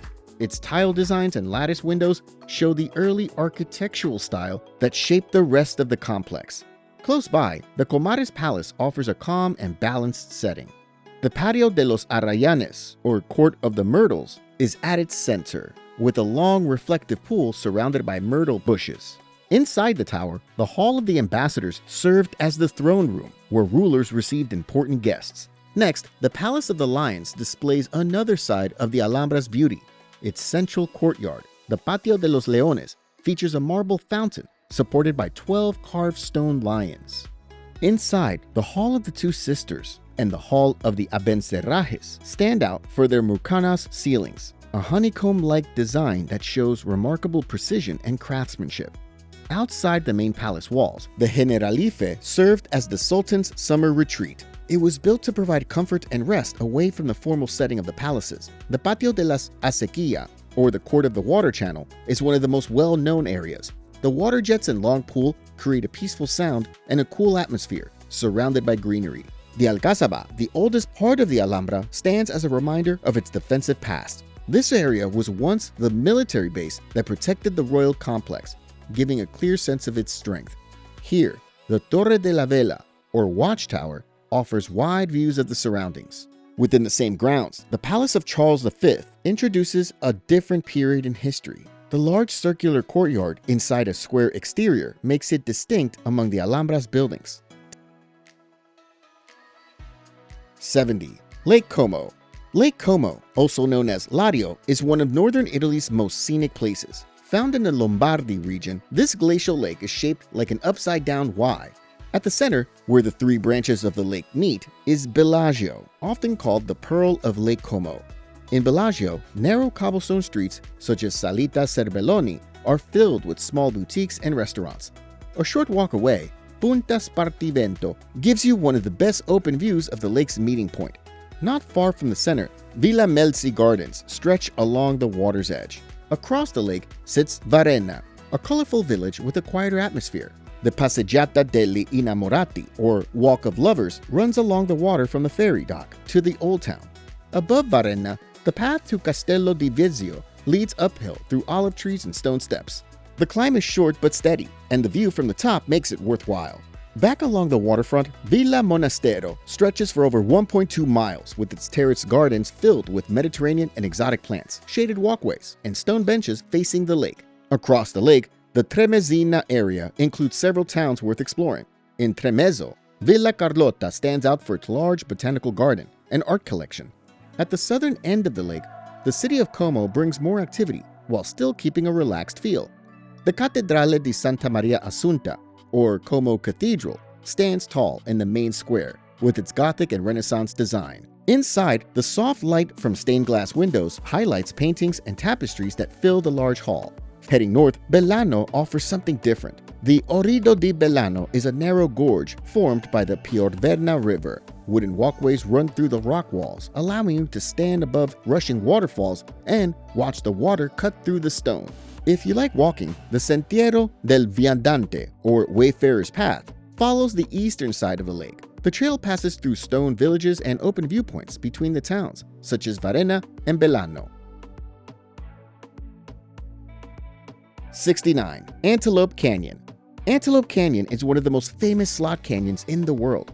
Found on Navajo Nation, it's a sacred place to the Navajo people. They call the upper section Se Biganilini, meaning the place where water runs through the rocks, and the lower section Hatstistazi, or spiral rock arches. The upper Antelope Canyon, also called the Crack, is the most visited part of the canyon. Its flat sandy ground makes it easy to walk through, and its tall sandstone walls glow with color as sunlight filters down from above. During the middle of the day, from spring through early fall, bright beams of light shine through the narrow openings at the top, creating one of the canyon's most well-known sights. A short distance away, the lower Antelope Canyon, known as the Corkscrew, offers a more active experience. This section requires climbing down metal staircases and moving through narrow paths that twist through the rock. 68. Kauai, Hawaii. Kauai, Hawaii, often called the Garden Isle, is the oldest and northernmost of the main Hawaiian islands. The Napali Coast is one of the most famous parts of Kauai. This remote stretch on the northwest side has no roads, which helps keep its natural beauty intact. Moving inland, Waimea Canyon on the west side of the island offers a completely different experience. Known as the Grand Canyon of the Pacific, it stretches for miles with deep red and green cliffs, carved over thousands of years by the Waimea River. Continuing up the road brings you into Koka'e State Park, where the forest becomes thicker and the air cooler. Trails like the Canyon Trail lead to Waipo'o Falls, while the Awa Awa Puhi Trail takes you to a ridge overlooking the Napali coast. At the very top, Kalalau Lookout gives you a view that stretches all the way to the ocean. On the east side of Kauai, the Wailua River flows through an area known as the Coconut Coast. Along the way, you can stop to hike to Secret Falls, or Uluwehi Falls, which is tucked away in the forest. Nearby, Wailua Falls drops 80 feet into a pool below and can be seen from a roadside lookout. Not far away, Opiakea Falls offers another scenic view as water flows down a steep volcanic rock wall surrounded by greenery. If you head to the south shore, Poipu Beach Park is one of the most popular beaches on the island. Known for its clear, calm water throughout the year, continuing toward the north shore, Kilauea Point National Wildlife Refuge offers a wide view of the Pacific Ocean from one of Kauai's most striking cliffs. The area protects nesting seabirds, such as red-footed boobies and albatrosses, which you can often see flying overhead. The Kilauea Lighthouse, built more than a century ago, stands at the edge of the point and is a key part of the view. A short drive west brings you to Hanalei Bay, one of the most beautiful beaches in Hawaii. 67. Aoraki, Mount Cook National Park. Aoraki, Mount Cook National Park, is located in the central west of New Zealand's South Island and is one of the country's most stunning natural areas. At its center stands Aoraki/Mount Cook, the tallest mountain in New Zealand. The Hooker Valley Track is one of the most popular and accessible walks in the park. This well-maintained trail crosses 3 suspension bridges and leads to Hooker Lane, where chunks of ice often float near the shore. Not far from there, the Tasman Glacier offers another side of the park's icy scenery. It's the largest glacier in New Zealand and ends in a lake filled with icebergs that have broken off from the glacier's edge. Here, you could take a short walk up to the Tasman Glacier viewpoint for wide views of the glacier and surrounding peaks. Another option is the Glacier Explorers Boat Tour on Tasman Lake, which takes you close to the towering ice walls and the deep blue water below. If you're looking for a challenge, the Mueller Hut Route offers one of the best alpine hikes in the park. The route climbs steeply from Mount Cook Village and passes Sealy Torrens, where small mountain ponds reflect the peaks above. For a shorter and easier walk, the Kea Point Track is a good option. The trail is gentle and doesn't take long, but the view at the end makes it worth it with clear views of the surrounding peaks. The Sir Edmund Hillary Alpine Center adds an interesting stop between hikes. Located inside the Hermitage Hotel, it honors Sir Edmund Hillary, one of New Zealand's most well-known mountaineers. The museum and theater share stories about his training in this region and the climbing history of Aoraki/Mount Cook. Another way to experience the park's beauty is from above. Helicopter and ski plane tours leave from Mount Cook Village and the Tasman Valley, offering incredible aerial views of the glaciers and peaks. 66. Vatican City. Vatican City is the smallest country in the world, but it holds some of the most remarkable sights on Earth. A good place to begin is St. Peter's Square, a large open area framed by curved rows of columns that form two sweeping arms. The Egyptian obelisk is at the center, and it draws your eyes towards St. Peter's Basilica, whose dome serves as a symbol of the Catholic faith. Inside St. Peter's Basilica, the scale and beauty are unforgettable. Built over what is believed to be the tomb of St. Peter, it stands as one of the most important churches in Christianity. Michelangelo's Pietà stands near the entrance, showing Mary holding the body of Jesus with incredible detail and emotion. Not far from it, Bernini's bronze canopy, known as the Baldacchino, rises above the papal altar and beneath the central dome. Below the main floor lies the Vatican Grottos, an underground space that contains the tombs of many popes. Deeper below is the necropolis, also called the Scavi. From the Basilica, it's a short walk to the Vatican Museums, which hold one of the largest art collections in the world. One of the most striking areas is the Gallery of Maps, a long corridor decorated with hand-painted maps of Italy from the 1500s. Continuing through the museums, the Raphael rooms stand out for their vivid frescoes. These were once papal apartments, decorated by Raphael and his students. The most famous painting, The School of Athens, shows great thinkers of the ancient world gathered in one grand scene. Nearby, the Pio Clementino Museum displays classical sculptures that connect ancient Rome and Greece to the Vatican's artistic legacy. The Laocoon and his sons shows the struggle of a Trojan priest caught in the coils of sea serpents, while the Apollo Belvedere represents calm and perfection. At the end of the museum path lies the Sistine Chapel, one of the most famous artistic spaces ever created. The ceiling, painted by Michelangelo, is covered in scenes from the Book of Genesis, including the creation of Adam, where the hands of God and Adam nearly touch. On the wall behind the altar, the Last Judgment fills the space with vivid color and movement. 65. Bruges, Belgium. Bruges, also known as Brugge in Flemish, is the capital of West Flanders in Belgium. The city is surrounded by calm canals that follow the line of its old walls, earning it the name the Venice of the North. The historic center of Bruges is the best place to begin. It's a UNESCO World Heritage Site that has stayed almost completely unchanged since the Middle Ages. Market Square serves as the city's main gathering point, lined with colorful guild houses. A short walk away, the Belfry of Bruges rises above Market Square. This 13th century tower was once a symbol of the city's freedom and strength. Just a few minutes away is Berg Square, another key part of the city's history. The City Hall, one of the oldest in Belgium, stands here with detailed Gothic stonework that reflects the pride of the city's builders. Next to it is the Basilica of the Holy Blood, a small church that holds a relic believed to contain a cloth with the blood of Jesus. Walking further brings you to the Church of Our Lady, a large brick building with one of the tallest church towers in the world. Away from the main streets, the princely Bejuignage ten Weingarten offers a quieter experience. The white-walled houses and grassy courtyard create a peaceful space where time seems to move slowly. If you want to see more of Bruges' art and history, the Grunigsmuseum offers a look at its cultural past. This museum holds paintings by well-known Flemish artists such as Jan van Eyck and Hans Memling, who both lived and worked in Bruges. Not too far, the Museum adds a fun twist to your visit. It's the first museum in the world devoted to Belgian fries. Here, you can learn how potatoes became part of Belgian culture and try freshly made fries with local sauces. A short walk away, Choco's story focuses on another Belgian favorite, chocolate. You can watch how pralines are made and taste fresh samples while learning about the process from cocoa bean to finished treat. 64. Praslin Island. Praslin Island in the Seychelles is the second largest island in the country. It is one of its most peaceful destinations, known for its calm beaches and relaxed pace of life. A good place to start is Vallée de Mai Nature Reserve, a UNESCO World Heritage Site often called the original Garden of Eden. The forest is filled with tall palm trees and giant coco de mer nuts that grow naturally only on Praslin and one other island. As you walk through the shaded trails, you can hear the sounds of birds.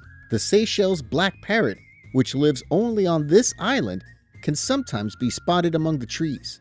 A short drive away, Fawn Ferdinand Nature Reserve offers a similar but less crowded experience. It covers a larger area and has many of the same rare palms and native plants. After spending time in the forests, the beaches show a different side of the island. Anse Lazio is often listed among the most beautiful beaches in the world. If you want a quieter place, Anse Georgette is a peaceful alternative.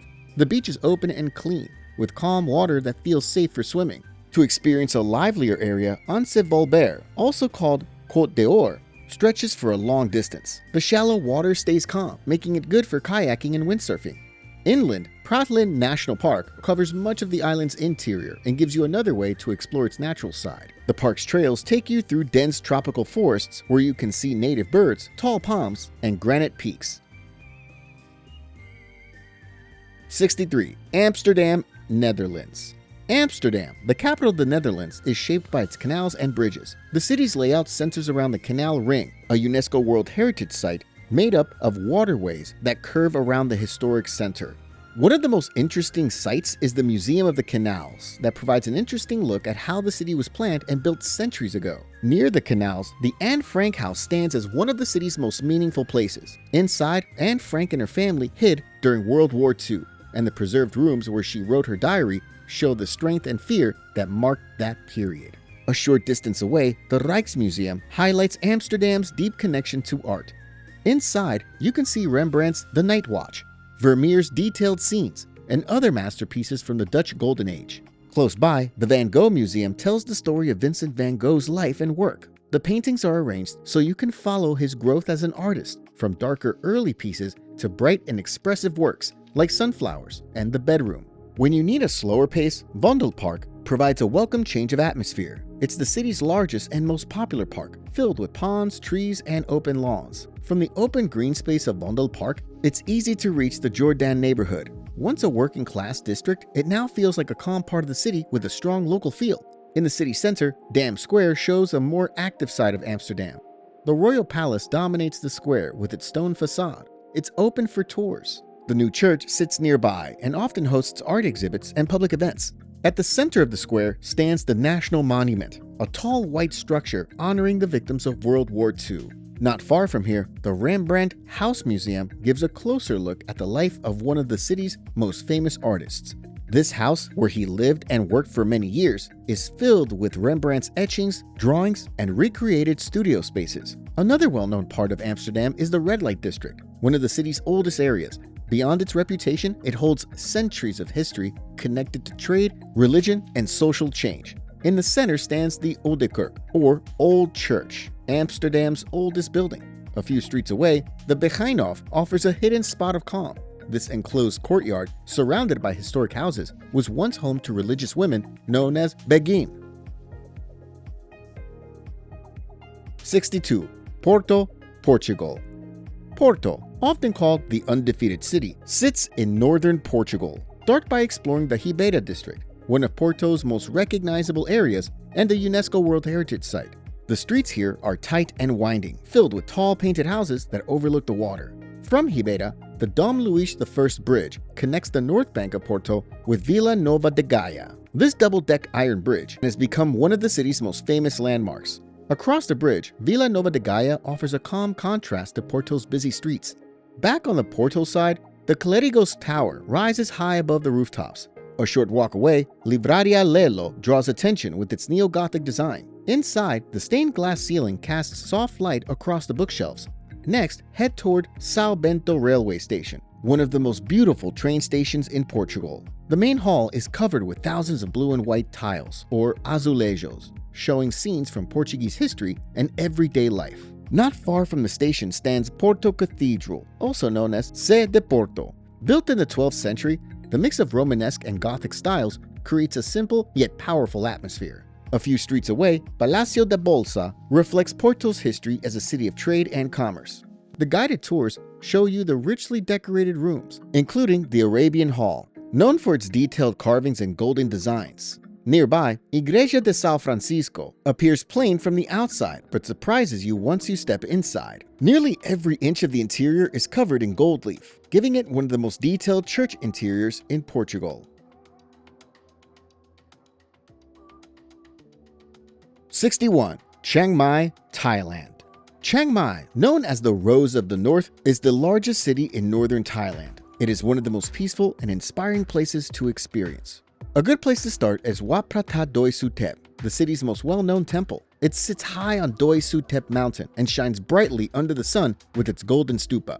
Back in the city, the old city area holds many of Chiang Mai's most important landmarks. It's surrounded by a square moat and the remains of ancient walls, reminding you of its long past. Inside, you can visit Wat Chedi Luang, where a massive brick stupa rises high above the grounds. Wat Prasing stands nearby with its detailed gold designs and the respected Lion Buddha image. A short walk away, Wat Chang Man is the oldest temple in the city, known for its elephant sculptures and sacred Buddha statues. A short drive from the temples leads you to Warodot Market, one of the oldest and most active places in the city. It's filled with local life, where you can walk through rows of colorful stalls. The market is also one of the best places to try northern Thai dishes, like Gao Soy, a creamy curry noodle soup, and Sai Ua, a spicy sausage flavored with herbs. To see a modern side of Chiang Mai, head to Niman Hamin Road, often called Niman. This area is known for its cafes, shops, and creative spaces, giving the area a lively but laid-back feel. Outside the city, the Buatong Waterfalls, also known as the Sticky Waterfalls, offers something unique. The limestone surface of the rocks makes them non-slippery, allowing you to walk directly up the flowing water without falling. Another place worth visiting is Wat Palat, a peaceful temple hidden in the forest. It's often called the Secret Temple because of its quiet and natural setting. 60. Cusco, Peru. Cusco is located high in the Andes Mountains of Peru, which was once the capital of the Inca Empire. The historic center is a UNESCO World Heritage Site and the best place to start. Plaza de Armas sits at the center and has been the city's main gathering place for centuries. Around the square stand the Cusco Cathedral and the Church of the Society of Jesus, both built over Inca foundations. Just a short walk away, Coricancha, known as the Temple of the Sun, shows the precision and skill of Inca builders. Nearby stands the Cusco Cathedral, one of the most important colonial structures in Peru. Inside, you can see detailed artwork from the Cusco School of Religious Art.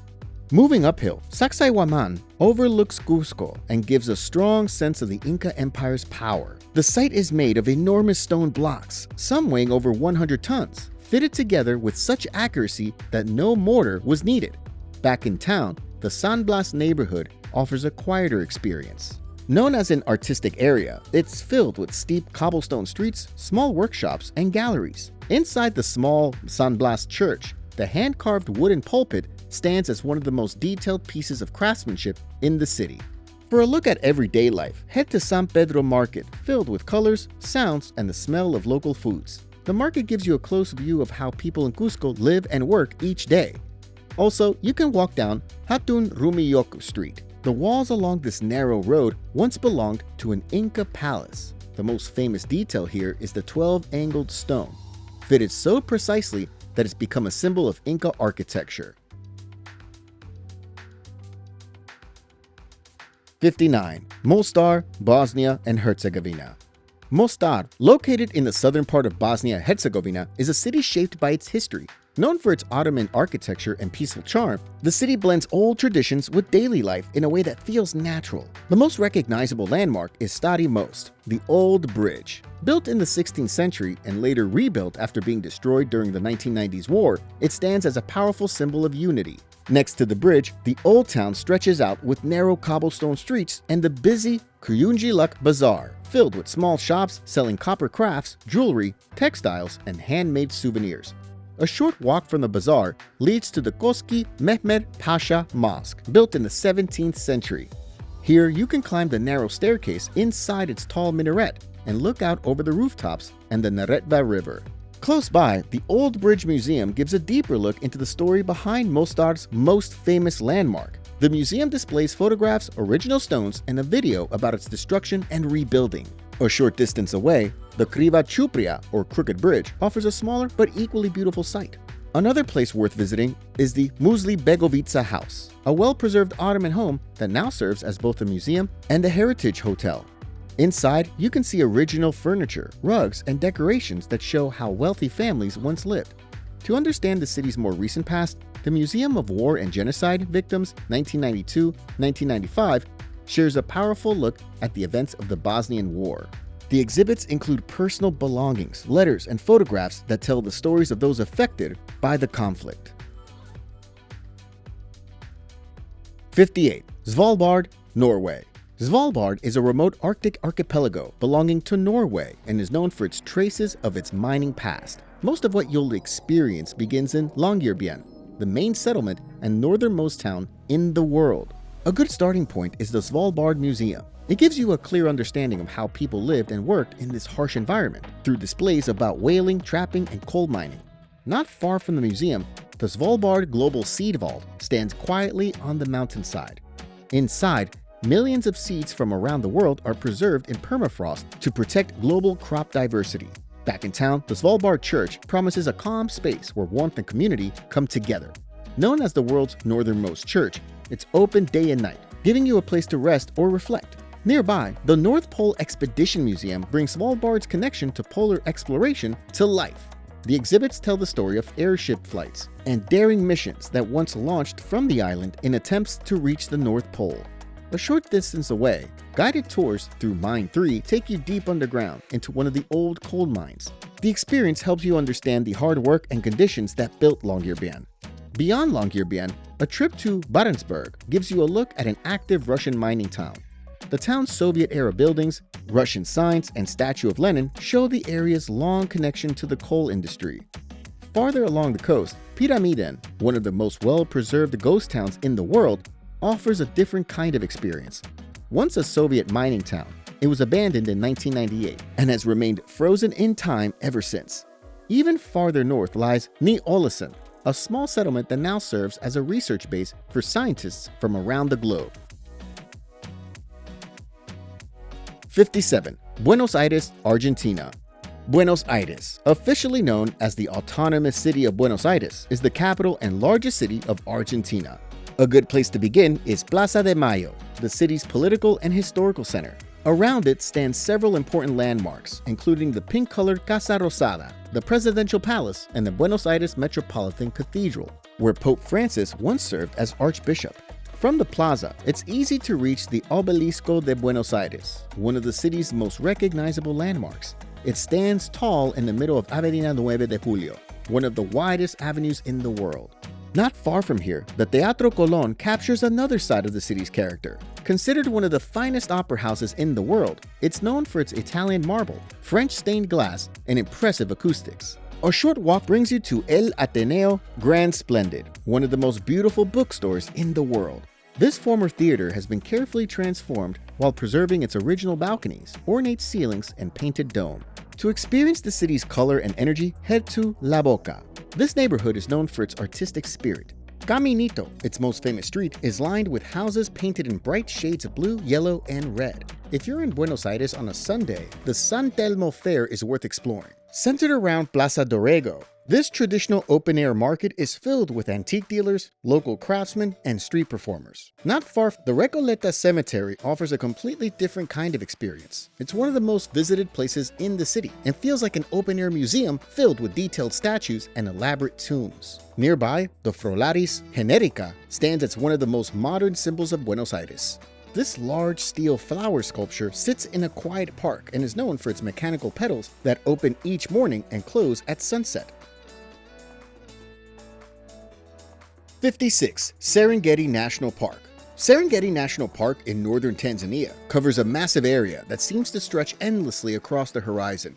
The park itself is home to one of the largest and most diverse collections of wildlife in the world, making it one of Africa's greatest natural areas to explore. The southern and central plains are often the first areas you explore. These wide grasslands are filled with wildlife, especially active during the calving season between January and March. As you move toward the Seronera River Valley in central Serengeti, the scenery changes. The river flows year-round and becomes a gathering point for animals during the dry months. Here, you can often see leopards resting in the trees, cheetahs scanning the grass, and elephants moving between the woodlands. To the west, the Serengeti stretches toward the Grumeti River, where the Great Migration passes between May and July. This is one of nature's most intense moments, as thousands of wildebeest and zebras attempt to cross crocodile-filled waters. Continuing north, the Mara River in the upper Serengeti becomes the focus between August and October. The rushing water, the steep banks, and the crocodiles waiting below create a dramatic scene that defines the Serengeti experience. For a different view, you can take an early morning hot air balloon ride over the plains. As the balloon lifts, you see herds of animals moving below and the land stretching far into the distance. For a closer look at the land itself, guided nature walks are an excellent way to explore. Led by an armed ranger, these walks focus on the smaller details often missed during game drives. In the central part of the park, the Retina Hippo Pool offers another unique experience. Here, you can watch dozens of hippos gathered in one place, grunting, splashing, and moving through the water. 55. Marrakesh, Morocco. Marrakesh, known as the Red City, is one of the most remarkable places in Morocco, with its reddish-pink walls made from clay giving the city its warm glow. The city is divided into two main areas: the Old Medina, a UNESCO World Heritage Site filled with narrow alleys and markets, and Gouliz, the modern district known for its wide streets, cafes, and shops. At the center of the Medina is Jema El Fna, the city's most famous square. During the day, it's filled with performers, snake charmers, and storytellers who attract crowds with their energy.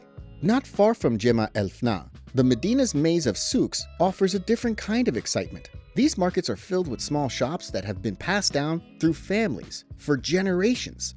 When you need a moment away from the noise, the Kutobia Mosque stands nearby as a peaceful landmark. Its tall minaret can be seen from almost anywhere in the city. A short distance away, Jardin Majorelle provides another peaceful escape, filled with tall palms, bright flowers, and calm pools of water. The deep blue buildings, known as Majorelle Blue, stand out against the green plants and golden paths. Back in the city, Bahia Palace showcases Marrakesh's royal design and craftsmanship. Inside, every courtyard and hallway features detailed tile work, carved ceilings, and painted wooden doors. Close to the palace, the Madrasa Ben Youssef is another important site that reflects the city's devotion to learning and art. This former Islamic school once held hundreds of students who studied religion and law. The main courtyard is covered with colorful tiles, carved cedar wood, and detailed stonework that show the finest examples of Moroccan architecture. Upstairs, the small rooms where students once lived are simple, showing how focused their lives were on study and prayer. A few steps away, the Saadian tombs reveal another part of Marrakesh's past. Hidden for centuries and rediscovered in 1917, these tombs hold members of the Saadian dynasty. The Chamber of the 12 Pillars is the most striking area, decorated with carved plaster, marble columns, and colorful tiles. Nearby, El Badi Palace tells a story of power and loss. Once known as one of the grandest palaces in Morocco, it was later dismantled, leaving behind impressive ruins. Hidden within the Medina, Les Jardins Secret offers another quiet refuge from the busy streets. Restored from the Saadian era, this garden complex includes two separate areas, a traditional Islamic garden and an exotic garden filled with plants from around the world. 54. Luang Prabang, Laos. Luang Prabang, located in north-central Laos, is a peaceful town surrounded by green hills and rivers. As you walk through the old streets lined with French colonial buildings and golden temples, it still carries an atmosphere of calm and respect. A good place to start is Wat Sieng Tong, also known as the Temple of the Golden City. This temple is one of the most important in Luang Prabang. Not far from the temple, the Royal Palace Museum gives you a look into the life of the Lao monarchy. Inside, the preserved royal quarters show how the last king and his family lived. From the palace, it's easy to spot Mount Fuji, rising above the center of town. This sacred hill provides one of the best views in Luang Prabang. At the summit, the golden stupa at Wat Chom Si stands tall. Before sunrise, Luang Prabang takes on a quieter rhythm during the almsgiving ceremony, known locally as Takbat. Every morning, lines of Buddhist monks walk barefoot along the streets to receive offerings from locals, a tradition that goes back to the 14th century. 53. Galapagos Islands. The Galapagos Islands, located in the Pacific Ocean and part of Ecuador, are made up of volcanic islands formed where three tectonic plates meet. Each island has its own environment, shaped by lava flows and the ocean that surrounds it. Santa Cruz Island is the central point of the Galapagos Islands. At the Charles Darwin Research Station, you can learn about the conservation work being done to protect the island's wildlife and see giant tortoises that have been raised and cared for over the years. Not far away, the highlands of Santa Cruz offer a change of scenery with green fields where tortoises move freely in their natural setting. Along the coast, Tortuga Bay is known for its long white sand beach and calm waters, where marine iguanas rest on the shore and sea turtles swim close by. From Santa Cruz, a short boat trip takes you to Isabela Island, the largest and one of the most geologically active islands. A hike up the trail to the rim of Sierra Negra volcano gives you a wide view of its enormous crater and the surrounding area shaped by past eruptions. Near the shore, Las Tintoreras Islet offers a walk across hardened lava paths where you can see white-tipped reef sharks resting in shallow pools. San Cristobal Island serves as the capital of the Galapagos province. On the island, the Galapagero de Cerro Colorado provides a protected space for the San Cristobal giant tortoises. Just offshore, Kicker Rock rises sharply from the sea, creating an ideal place for snorkeling or diving. Española Island is the southernmost and oldest island in the group. At Suarez Point, you can follow a walking trail to see waved albatrosses performing their mating dance between April and December. If you prefer a quiet setting, Gardner Bay has one of the longest beaches in the Galapagos, with its soft sand and calm water. Bartolomé Island offers one of the most famous views in the entire archipelago. A staircase leads to a viewpoint overlooking Pinnacle Rock, a tall volcanic cone surrounded by turquoise water. From above, you can see two crescent-shaped beaches and the black lava formations below.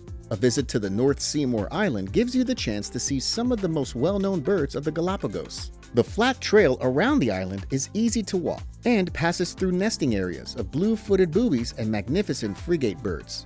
Fernandina Island, located on the western edge of the Galapagos, is the youngest and most untouched of them all. Its black lava surface shows signs of recent volcanic activity.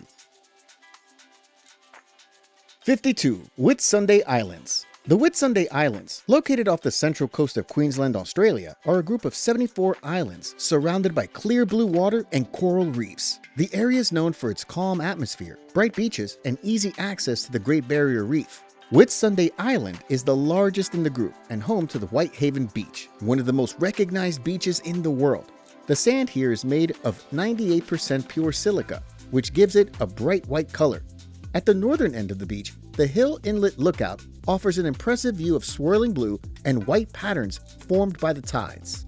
A different kind of view can be found high above the ocean. Hart Reef, located in the outer Great Barrier Reef, is a small coral formation shaped like a heart.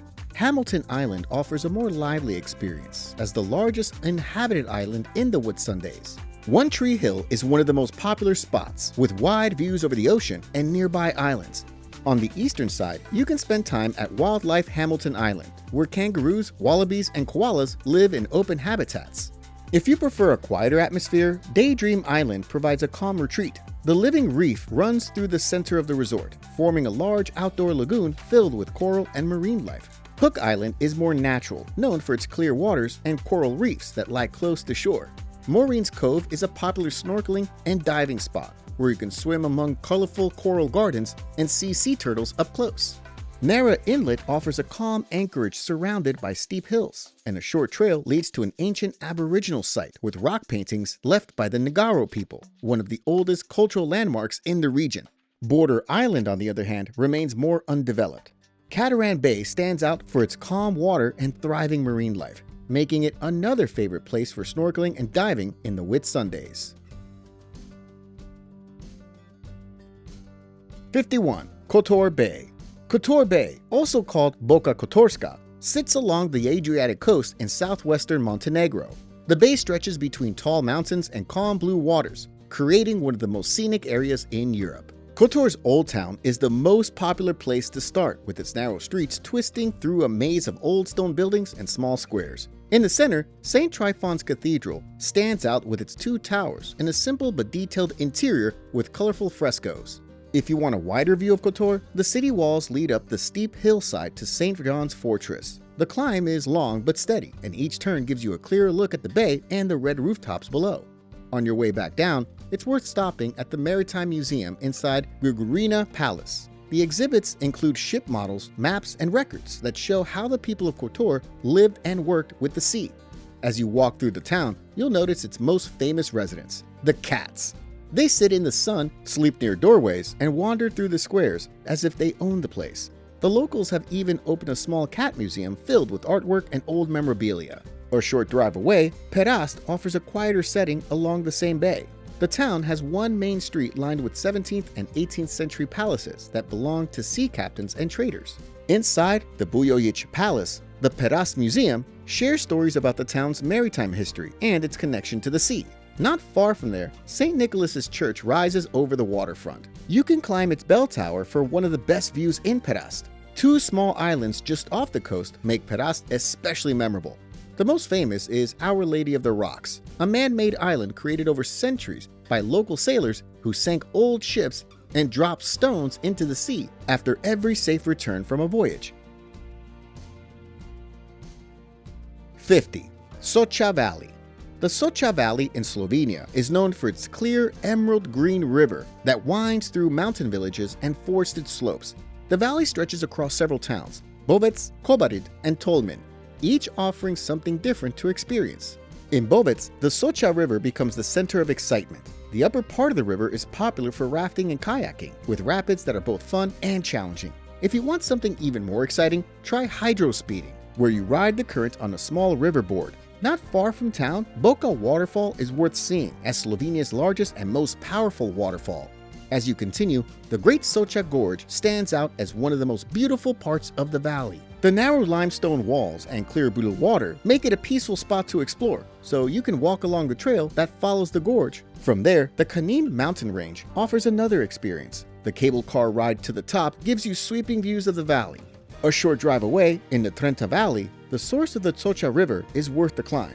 When you reach the cave where the river begins, the sound of rushing water fills the space.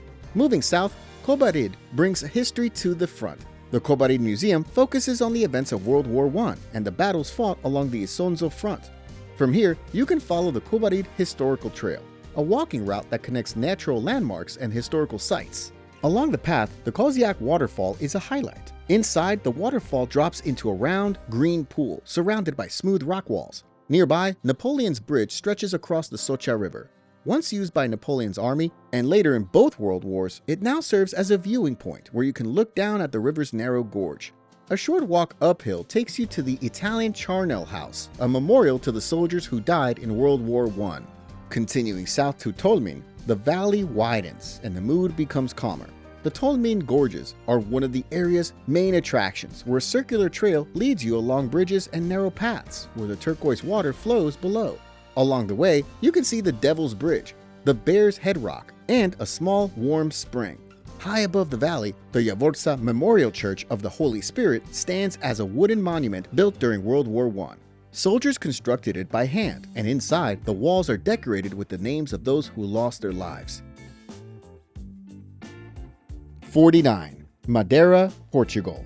Madeira, known as the Pearl of the Atlantic, is a group of Portuguese islands that stays warm all year. The main island is filled with striking mountains and a calm ocean atmosphere that makes it easy to enjoy. One of the most scenic places on Madeira Island is the trail between Pico do Arriero and Pico Ruivo. You can drive up to Pico do Arriero and start a hike that climbs above the clouds, passing through ridges and rocky tunnels. When you reach Pico Ruivo, the highest point on the island, the quiet surroundings make it worth the effort. If you prefer a slower pace, the Levada walks offer a peaceful way to see the island's natural side. These narrow trails follow historic irrigation channels through valleys and forests. The Levada do Caldeirão Verde leads you through shaded paths to a tall waterfall that pours into a small pool. Meanwhile, the Levada do Risco and 25 Fontes trails take you past clear streams and smaller waterfalls hidden among thick vegetation. The Laurisilva Forest, a UNESCO World Heritage Site, adds a special atmosphere to the island. This ancient forest is filled with native trees and plants that have existed here for thousands of years. In areas like Fanal, a soft fog often moves through the trees, creating a quiet and almost dreamlike setting. The northwest part of the island offers a more relaxed experience at the Porto Moniz natural swimming pools. These pools were formed by volcanic rock and are filled naturally by ocean waves. As you travel along the north coast, the town of Santana stands out with its traditional homes. These small triangular houses, with straw roofs and colorful doors, show Madeira's rural design from earlier times. Heading east, Ponta de São Lourenço shows a completely different side of the island. The walking trail here moves across uneven paths with wide ocean views and unusual rock formations. In the capital city, Funchal, you can explore both nature and local life. Taking the Funchal Monte cable car gives you a clear view of the city and the surrounding area. Here, you can spend time at the Monte Palace Tropical Garden, a large park filled with plants from around the world. Near the gardens, the Monte Toboggan ride offers one of Madeiro's most unique experiences. You sit in a wicker sled guided by two men dressed in white who steer it downhill using only their feet and ropes. Back in Funchal's old town, known as Zona Velha, the narrow streets are filled with art and color. Along Rua de Santa Maria, artists have turned old building doors into painted works through the Art of Open Doors project. Not far from there, the Mercado dos Lavradores, or Farmers Market, is filled with stalls selling tropical fruits, fresh flowers, and the island's well-known black scabbard fish. If you travel to the nearby Porto Santo Island, the experience feels calm and simple. Its main beach, Praia Dourada, stretches for miles with soft golden sand known for its natural minerals that are said to be good for the skin. 48. Hanoi, Vietnam. Hanoi, the capital of Vietnam, is a city filled with movement, history, and charm. The Old Quarter is the best place to start as the oldest and most lively part of Hanoi, known for its 36 streets, each once dedicated to a different craft. Walking through, you'll see narrow roads lined with old-style tube houses and small shops selling everything from silk to silver. When you get hungry, the street food stands are everywhere. You can try a hot bowl of pho, grilled bun cha with noodles and herbs, or a crispy banh mi sandwich. Close by, the ancient house on Mai Mai Street offers something more peaceful. The preserved wooden beams and open courtyard show how homes in Hanoi once looked. If you want a different kind of experience, the Thang Long Water Puppet Theater nearby showcases one of Vietnam's oldest art forms, where wooden puppets move gracefully across water to tell folk tales and legends. Not far from the Old Quarter, Hoan Kim Lake brings a quiet break from the busy streets. The bright red hook bridge crosses the water, leading to Ngoc Son Temple on a small island. Inside the temple, you'll find shrines dedicated to important figures in Vietnamese history. From the shore, you can also see Turtle Tower standing on a tiny island in the middle of the lake. Heading west, the Ho Chi Minh Mausoleum complex gives a look into the country's modern past.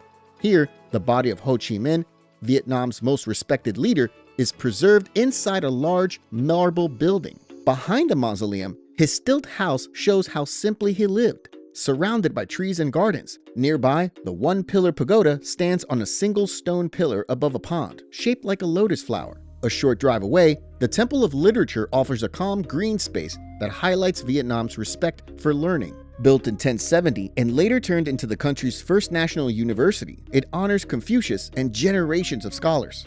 If you're interested in Hanoi's deeper history, the Imperial Citadel of Thang Long provides a close look at Vietnam's past. This UNESCO World Heritage Site was once the political center of the country for over 1,000 years. Not far from there, the Hoa Lo Prison Museum shares another important chapter of Vietnam's story. Originally built by the French to hold political prisoners, it later became known to American soldiers as the Hanoi Hilton. Inside, the remaining prison cells and exhibits show the harsh conditions of the past and the strength of the people who endured them.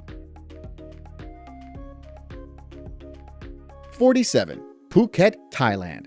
Phuket, the largest island in Thailand, is found in the southern part of the country. Surrounded by clear blue waters and soft sandy beaches, it's a place where you can enjoy both lively attractions and peaceful spots. Patong Beach is one of the best places to start, as one of the most popular areas on the island. During the day, the beach is perfect for swimming and walking along the shore. When evening comes, the atmosphere changes completely. Bangla Road, just behind the beach, closes to cars and fills with bright lights, music, and street performances. For a change of pace, Jungsilong Shopping Mall offers a comfortable break. The mall has international shops, restaurants, and even a movie theater, making it a good place to spend parts of the afternoon.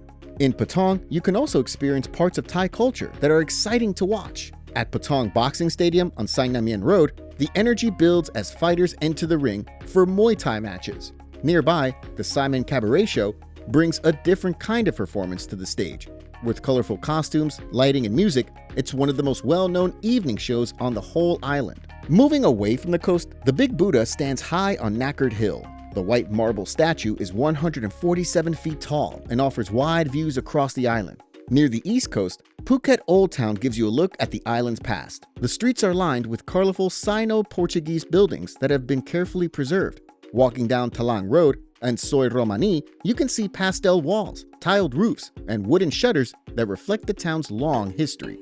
The Phuket Thai Hua Museum is also nearby and shares stories about Chinese immigration and how it influenced local traditions. Wat Chalong, the largest and most respected temple on the island, is another important place to see. Inside, murals show the life of the Buddha, and lifelike statues of the temple's revered monks remind you of the history of faith in the region. 46. Yosemite National Park. Yosemite National Park in California's Sierra Nevada mountains is one of the most well-known natural areas in the United States. Every part of the park offers something worth seeing. Yosemite Valley is the center of the park and where many people begin their visit. It's surrounded by tall granite walls, including El Capitan and Half Dome, which rise high above the valley floor. Here, the sound of rushing water fills the air as you see Yosemite Falls, one of the tallest in North America, along with Bridal Veil Fall and the small Horsetail Fall. You can also walk the short paved trail to Lower Yosemite Falls or take the Mist Trail to see Vernal and Nevada Falls up close. Before leaving the valley, stop at Tunnel View for one of the most famous sights in Yosemite.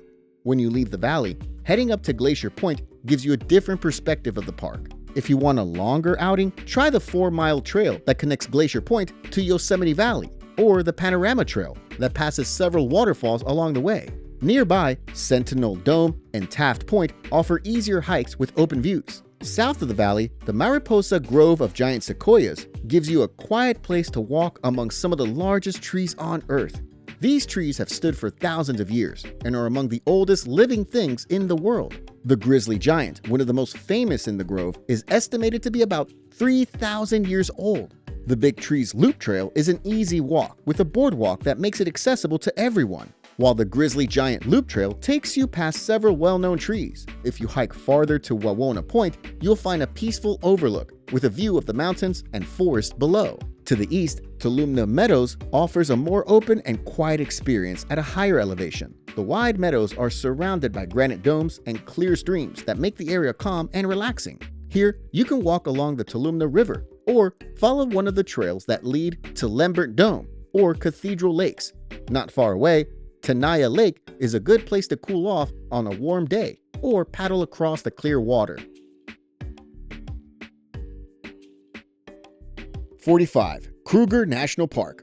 Kruger National Park, located in northeastern South Africa, is one of the largest and most famous wildlife reserves in the world.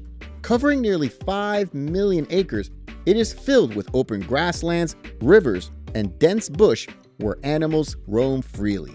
A good way to start exploring is with a game drive to let you see different sides of the park. Another popular activity is the guided bushwalk. Walking with an armed ranger gives you a closer look at the smaller parts of the environment.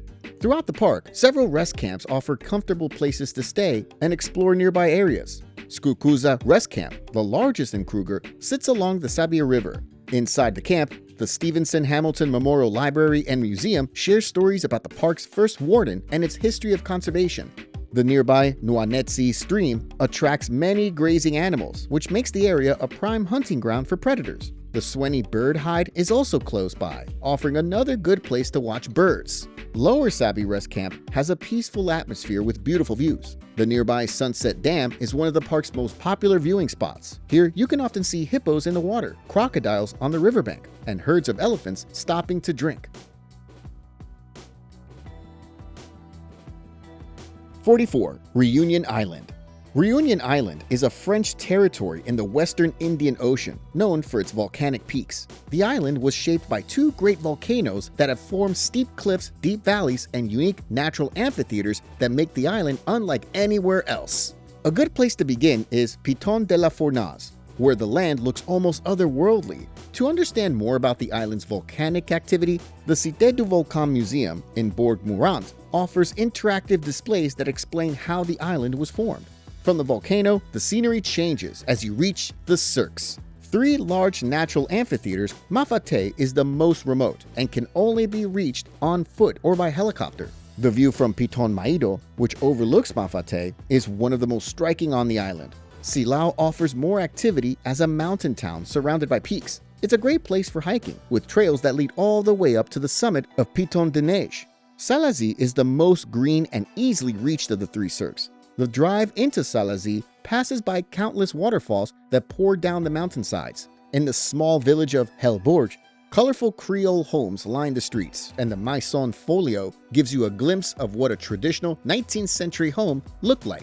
Another highlight is Piton Maido, one of the best viewpoints on the island, offering a wide view across Mafate. When you head toward the coast, the scenery changes again. The west coast around Saint-Gilles-les-Bains and Saint-Lô is known for its calm beaches and protected lagoons. The coral reefs keep the waters clear and safe for swimming or snorkeling at beaches like L'Hermitage-les-Bains and La Saline-les-Bains. 43. Tbilisi, Georgia. Tbilisi, the capital of Georgia, is a city shaped by history, character, and charm. Built along the Mikdavati River and surrounded by gentle hills, it offers an easy rhythm where old traditions and modern life come together naturally. A good place to begin is Old Town, the oldest part of Tbilisi. The cobblestone streets twist between colorful homes, small shops, and quiet courtyards, where you can still find new things at every turn. In the Abano-Tubani district, the traditional sulfur baths are one of the city's best-known experiences. The domed buildings have stood for generations, and taking a soak in the warm mineral water, followed by a kisa scrub, is something many people enjoy.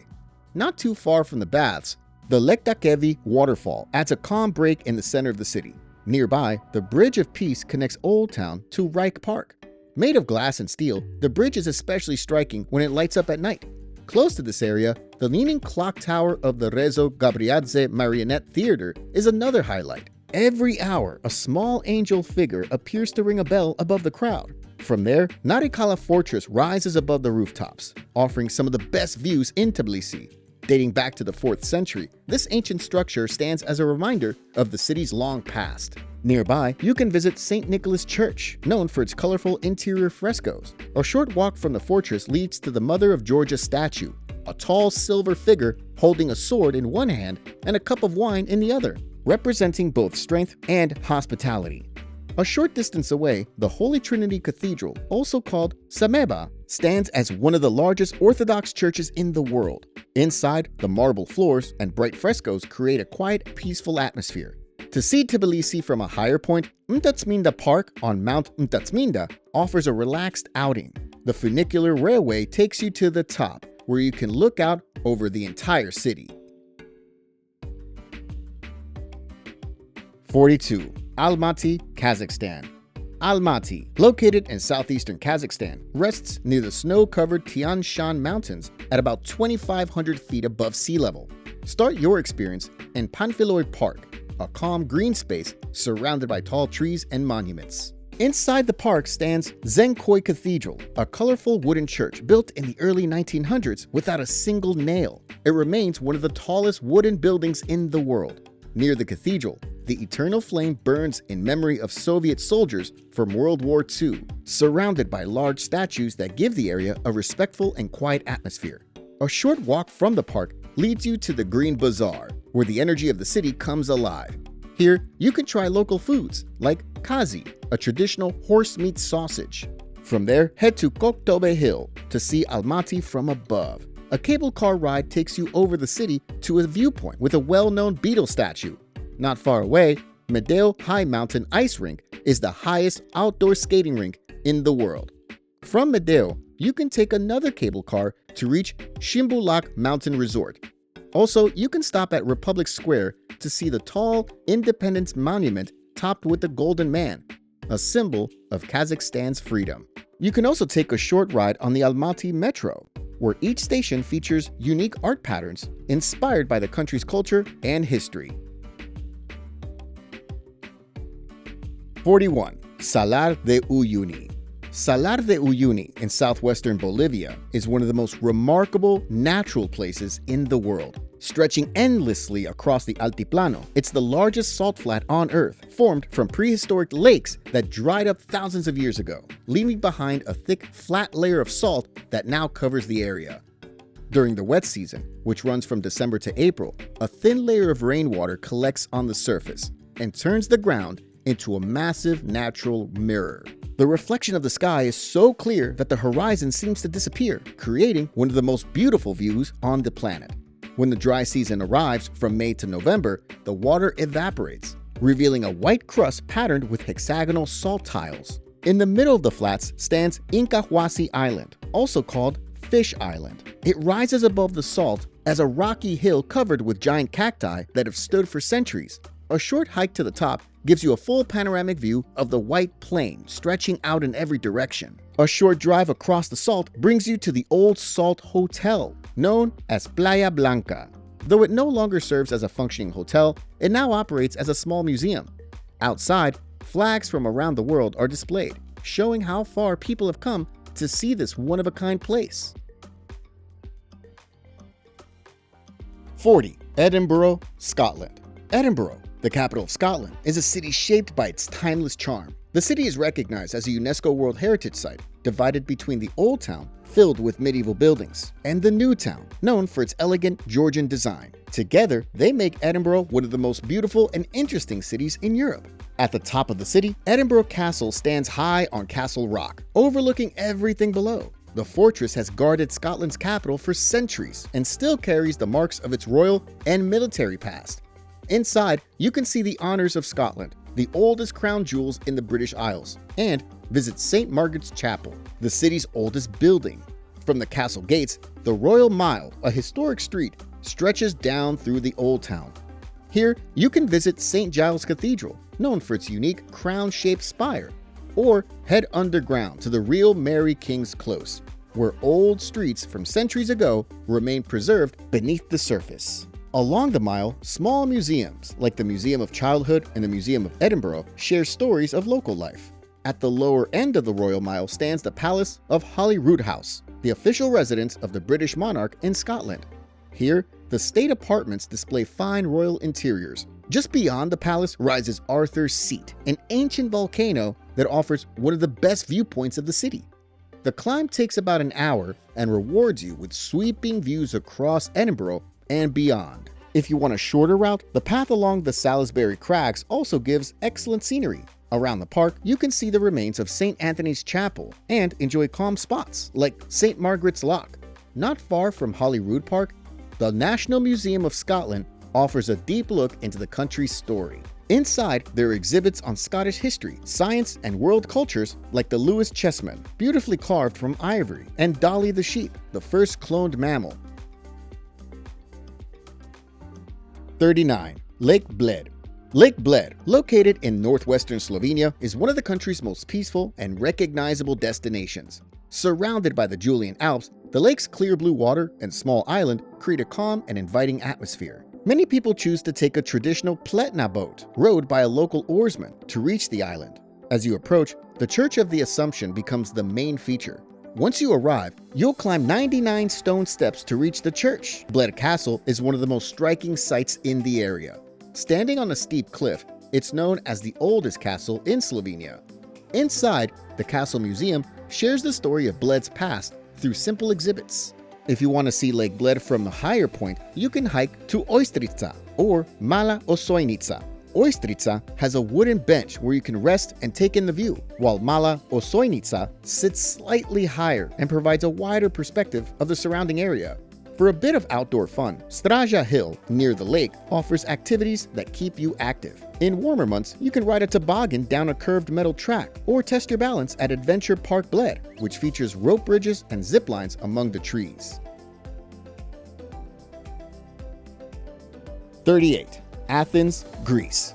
Athens, the capital of Greece, sits on the Attica Peninsula and is surrounded by mountains on three sides. The Acropolis stands as the city's most recognizable landmark. Rising above the city, it was once a fortified hill and a sacred site dedicated to the god Athena. Walking up the marble path, you reach the Parthenon, a massive temple that remains one of the finest examples of ancient Greek architecture. Nearby, the Erechtheion draws attention with its 6 caryatids. Here, you can pass through the Propylaea, the grand entrance to the Acropolis, and continue toward the small temple of Athena Nike, built to honor the goddess of victory. At the base of the Acropolis stands the Acropolis Museum, a modern building filled with ancient treasures. Here, you can see the original caryatids, preserved carefully to protect them from weather damage. Moving on, the ancient Agora offers a closer look at how Athenians once lived. This was the center of public life, where people met, traded, and shared ideas. Here, the Temple of Hephaestus still stands tall, its columns almost completely intact after thousands of years. Near it, the Stoa of Attalos stretches in a long colonnade that was rebuilt in the 1950s.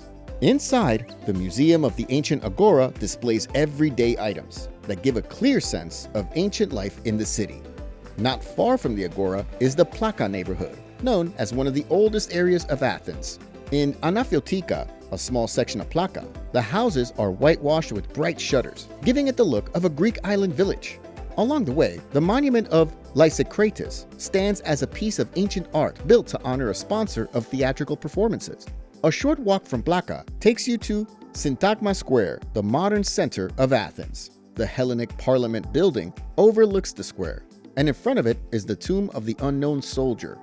Near Syntagma Square stands the Temple of Olympian Zeus, one of the grandest ancient ruins in Athens.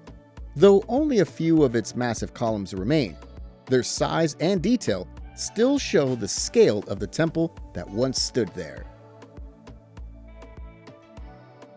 37. Zanzibar, Tanzania.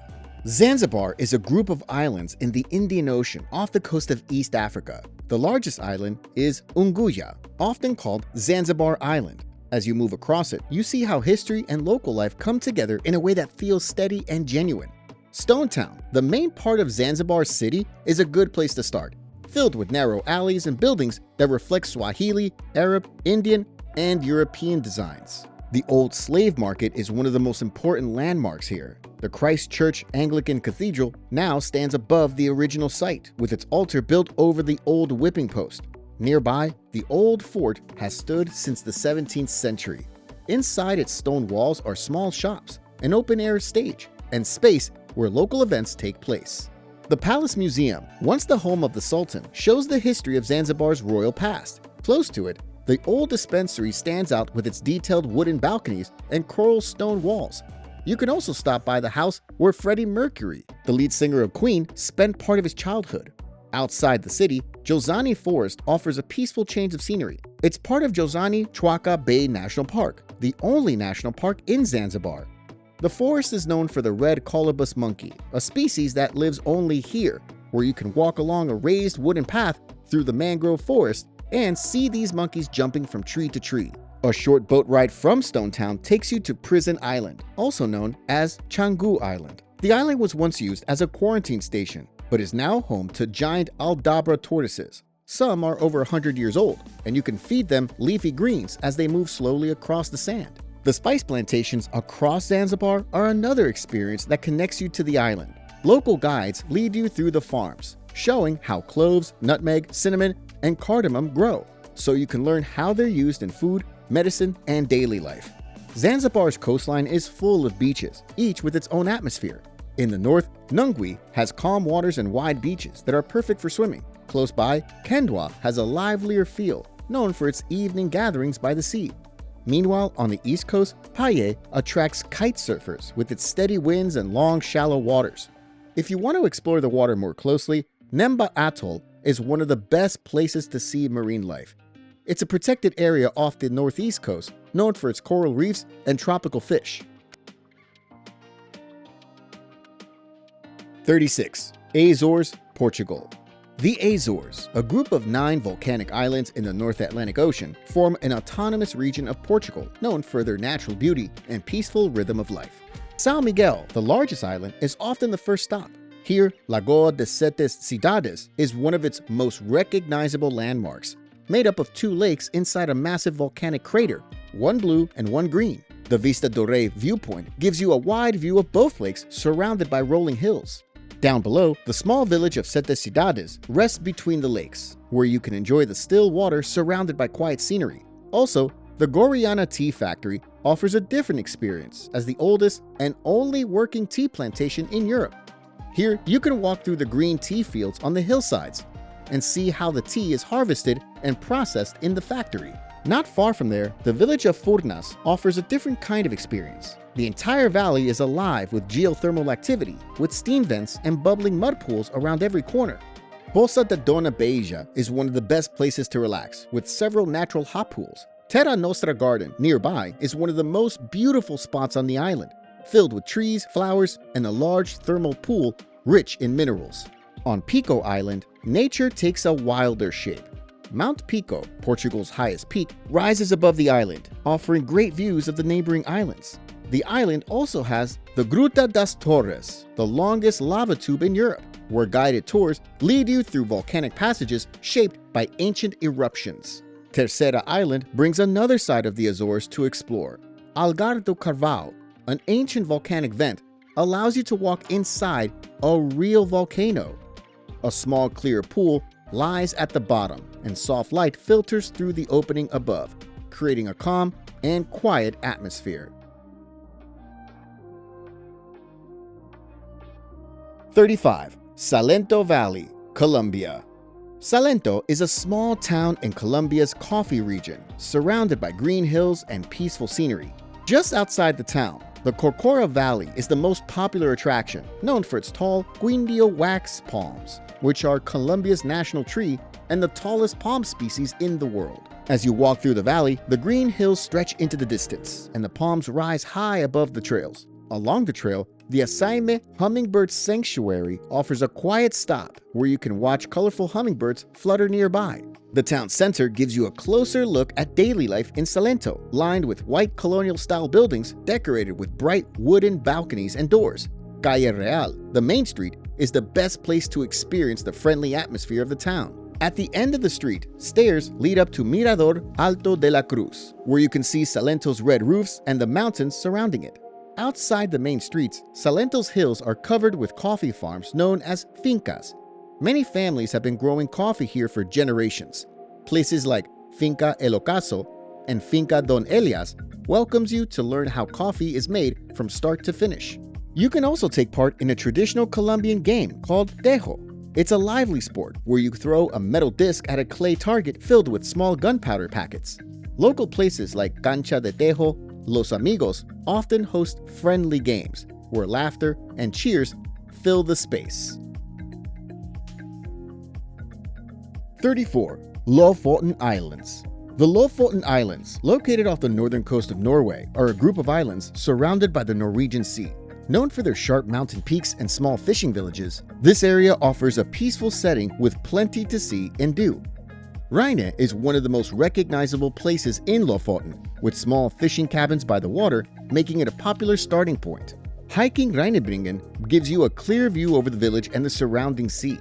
As you continue toward Humne, the scenery stays just as impressive. This small fishing village is known for the red fisherman cabins at Eliassen Roburer, one of the most photographed spots in Lofoten. The village of E sits at the southern end of the main road through Lofoten, known for preserving the island's fishing traditions and history. The Norwegian Fishing Village Museum shows how life used to be for fishermen between the 1800s and 1900s.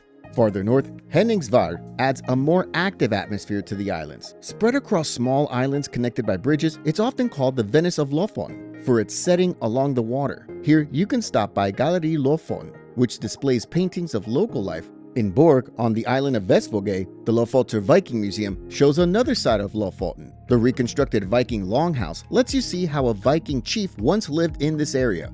A boat trip through Trollfjord is a memorable way to see more of Lofoten's natural beauty. The narrow fjord is surrounded by steep cliffs, making it a peaceful and scenic experience on the water.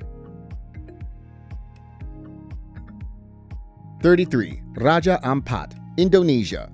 Raja Ampat is located in the northwest corner of Indonesia's West Papua province and is made up of 4 main islands. Known as the Four Kings, this archipelago is filled with coral reefs, clear lagoons, and small islands that make it one of the most beautiful regions in Indonesia. A good place to begin is Piai Nemo in the Fam Islands. Reaching the viewpoint takes a short climb of about 300 steps, but the view from the top is one of the most recognized sights in Raja Ampat. Not far away, the Wayag Islands offer a larger experience. The limestone formations here are taller and more spread out, creating a dramatic scene surrounded by blue water. Raja Ampat's underwater world is one of its greatest attractions. Near Kri Island, you can explore Cape Kri, a site known for having one of the highest counts of fish species in a single dive. Closer to Waigeo and Gam Islands, Manta Sandy and Manta Ridge are popular for seeing manta rays. The water here is shallow and calm, making it easy to watch them move gracefully through the ocean without disturbing them. Between Gam and Waigeo, the passage offers a completely different view of Raja Ampat. This narrow channel looks like a small river surrounded by steep cliffs covered in dense jungle. Beyond nature, Raja Ampat also gives you a glimpse of Papuan life. Arbor Rek Village, located on Arbor Rek Island, is one of the most welcoming places to experience local culture. The village has wooden stilt houses painted in bright colors, and the people are known for their kindness and hospitality. Nearby, Waigeo Island is home to Kali Biru, or the Blue River, a calm spot deep within the jungle. Its water is naturally bright blue, fed by a clear underground spring, making it one of the most peaceful, freshwater spots in the area. 32. Barcelona, Spain. Barcelona, the capital of Catalonia in northeastern Spain, stretches from the Mediterranean coast to rolling hills, offering a calm yet energetic atmosphere with each area showing something different. The Basilica de la Sagrada Familia stands as Barcelona's most recognizable landmark. Designed by Antoni Gaudí, the unfinished basilica is filled with detail and meaning. Inside, tall stone columns rise like trees, while light shines through colorful stained glass windows, filling the space with soft tones of blue, green, and red. Outside, the Nativity and Passion facades tell contrasting stories of life and sacrifice. Not far from the basilica, Park Güell shows Gaudí's ideas in a more relaxed setting. This public park combines natural shapes and bright mosaics in a way that feels peaceful and playful. Near the entrance, the mosaic dragon fountain, known as El Drac, has become one of Barcelona's most photographed symbols. Moving toward the Old City, the Gothic Quarter offers narrow streets and quiet courtyards surrounded by stone buildings. Around Plaza Real, the open square is lined with arcades and palm trees. As you continue, the Pont del Bisbe Bridge connects two buildings over a small passageway, and not far away, the ancient Roman columns of the Temple of Augustus still stand in the hidden courtyard. A short walk from there, La Rambla runs through the center of the city. This long pedestrian street is always full of energy. In the middle, the Mercat de la Boqueria draws attention with its colorful displays of fruit, seafood, and cured meats. At the end of the street, the Columbus Monument points toward the water, a reminder of Barcelona's connection to exploration and trade. Further north, Passeig de Gràcia shows a more elegant side of the city, with two of Gaudí's most famous works, Casa Batlló and Casa Milà, also called La Pedrera. Inside, every detail shows Gaudí's attention to form and function. If you go toward the harbor, Montjuïc Hill provides open spaces and a higher view of Barcelona. You can ride the cable car to the top for a clear look at the coastline and city below. Montjuïc Castle stands there, a reminder of the city's past. And nearby, the magic fountain of Montjuïc puts on a show with water, color, and music. 31. Vancouver, Canada. Vancouver, located on the western half of the Burrard Peninsula in British Columbia, is a coastal seaport city surrounded by the ocean. Stanley Park is one of the most recognized places in Vancouver. This large urban park borders downtown and stretches along the water. Here, you can walk the seawall, a paved path that circles the park and looks out toward the North Shore Mountains, Lionsgate Bridge, and English Bay. At Brockton Point, the indigenous totem poles display stories carved in wood, connecting you to the region's deep cultural roots. The Vancouver Aquarium, located within the park, features hundreds of marine animals. Not far from Stanley Park, Granville Island brings more of Vancouver's lively energy. The public market sits at the center, filled with stalls selling baked goods like Lee's Donuts, a local favorite. Moving toward downtown, Gastown shows a different side of Vancouver. It's the city's oldest neighborhood, known for its brick buildings and old-style street lamps. Water Street is the main area to walk through, lined with boutique shops, art galleries, and antique stores. The Gastown Steam Clock stands at the corner of Water and Canby Street, releasing steam and playing its whistle tune every 15 minutes. Close by, the Vancouver Lookout at Harbor Center offers a full view of the city. A glass elevator takes you to the top, where the observation deck gives you 360-degree views of the skyline. 30. Taj Mahal. The Taj Mahal in Agra, India, is one of the most admired landmarks in the world and a lasting symbol of love. Recognized as a UNESCO World Heritage Site, it stands as a masterpiece of Mughal architecture, known for its symmetry, detail, and calm surroundings. Your visit often begins at the Great Gate, or Darwaza y Rauza, made of red sandstone and covered in elegant calligraphy. Beyond the gate, the Charbagh Garden spreads across the complex. As you continue forward, the main mausoleum rises on a high marble base. The closer you get, the more the details become clear. The structure is perfectly symmetrical, with 4 identical sides and a large dome at the top. Inside, the central chamber holds the cenotaphs of Mumtaz Mahal and Shah Jahan, surrounded by a marble lattice screen. The space feels calm and carefully crafted, with patterns carved directly into the stone. 29. Vienna, Austria. Vienna, the capital of Austria, sits in the northeastern part of the country. Walking through Vienna, you notice how easily its old charm connects with modern style, creating a steady rhythm that makes it simple to enjoy. Schönbrunn Palace is one of the city's most well-known landmarks. Once the summer home of the Habsburg family, it shows the scale and beauty of royal life through its grand halls and detailed Baroque design. Within the palace grounds, the Schönbrunn Zoo adds another reason to stop by. It's the oldest zoo in the world and still one of the best kept. Not far from there, the Hofburg Imperial Palace continues the story of Vienna's royal past. It served as the winter residence of the Habsburgs and now holds several museums and exhibits. Inside, you can see the imperial apartments and the CC Museum, which shares the life of Empress Elizabeth. Moving toward the center of the city, St. Stephen's Cathedral rises with its colorful tiled roof and tall Gothic spire. Inside, the large stone columns and stained glass windows create a quiet, steady atmosphere. A short walk away, the Belvedere Palace offers another example of Vienna's elegance. Inside the upper Belvedere, you can see famous Austrian artworks, while the lower Belvedere often has temporary exhibitions. Vienna's love for art continues at the Kunsthistorisches Museum on Maria Theresienplatz. The museum itself is as impressive as the artwork inside, with tall marble columns and decorated ceilings. Close by, the Austrian National Library adds to Vienna's sense of refinement. The State Hall is filled with old books, marble statues, and frescoed ceilings that make it one of the most beautiful libraries in the world. 28. Kathmandu, Nepal. Kathmandu, the capital of Nepal, rests in a valley surrounded by hills and filled with energy, history, and faith. One of the best places to begin exploring is Buddhanath Stupa, one of the largest spherical stupas in the world. Its massive white dome stands as a symbol of peace, and you can join monks, nuns, and locals as they walk around it in a clockwise direction while spinning prayer wheels. From there, head to Swayambhunath Temple, also known as the Monkey Temple. To reach the top, you'll climb a long stone staircase lined with prayer wheels and small shrines. Monkeys move freely around the area, adding liveliness to the scene. A short drive away, Pashupatinath Temple, the holiest Hindu temple in Nepal, stands on the banks of the Bagmati River.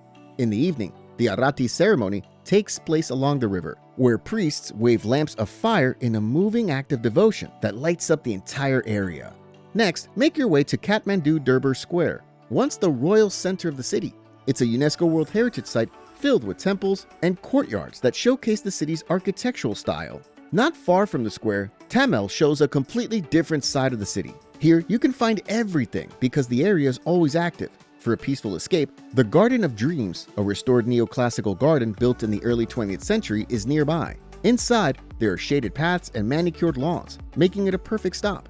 To experience daily life in a more local setting, walk through Asan Bazaar, one of Kathmandu's oldest and most active markets. The narrow streets are filled with stalls selling spices, vegetables, textiles, and household goods. 27. Cartagena, Colombia.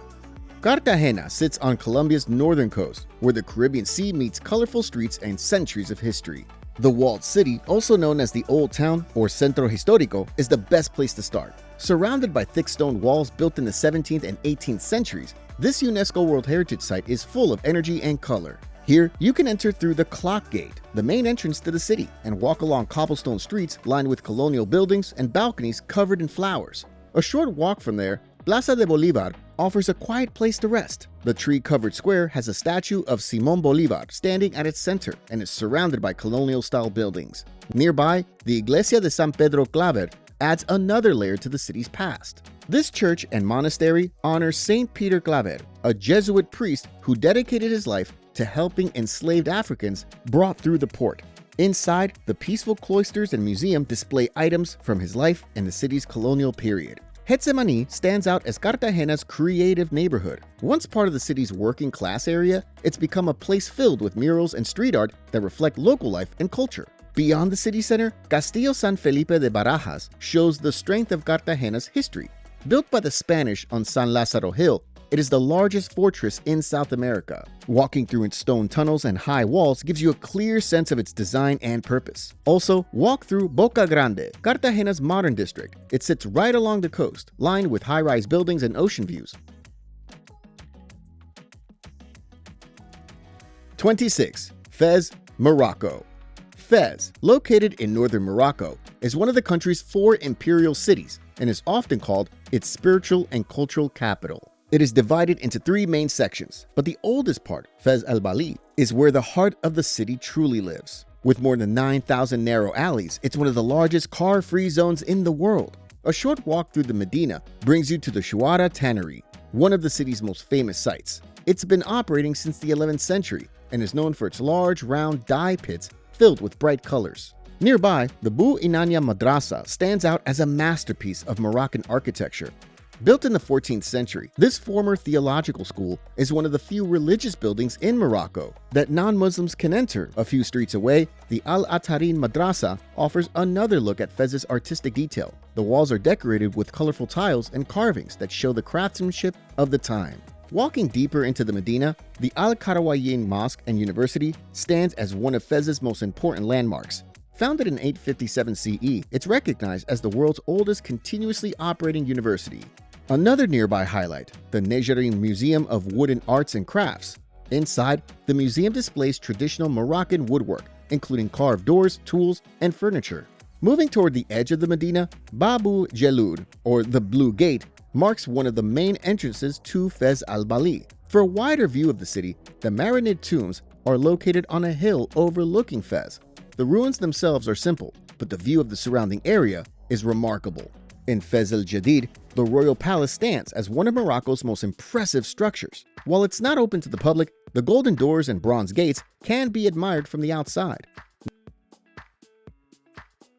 25. Dubai. Dubai is located on the eastern coast of the Arabian Peninsula. Every area shows a different side of the city, making it one of the most interesting places to experience in the Middle East. A good place to begin is the Burj Khalifa, the tallest building in the world. At its base, the Dubai Fountain performs daily shows of light, water, and music. Right next to the fountain stands the Dubai Mall, which is more than just a shopping center. Inside the mall, the Dubai Aquarium and Underwater Zoo gives you a close look at marine life, making it one of the largest suspended aquariums in the world. From there, Palm Jumeirah offers a complete change of setting. The palm-shaped island, built on the water, is known for its high-end hotels and beaches. Nearby, the Burj Al Arab Jumeirah stands out with its sail-shaped structure, often called one of the most luxurious hotels in the world. Heading toward the city's modern side, the Museum of the Future stands as a clear example of Dubai's creativity. Inside, the exhibits explore technology, science, and the possibilities of tomorrow. To understand Dubai's beginnings, Dubai Creek takes you back in time. The calm waterway once served as the center of trade, connecting the early city with the wider world. Taking an Abra, a small wooden water taxi, across the creek is one of the most authentic things to do here.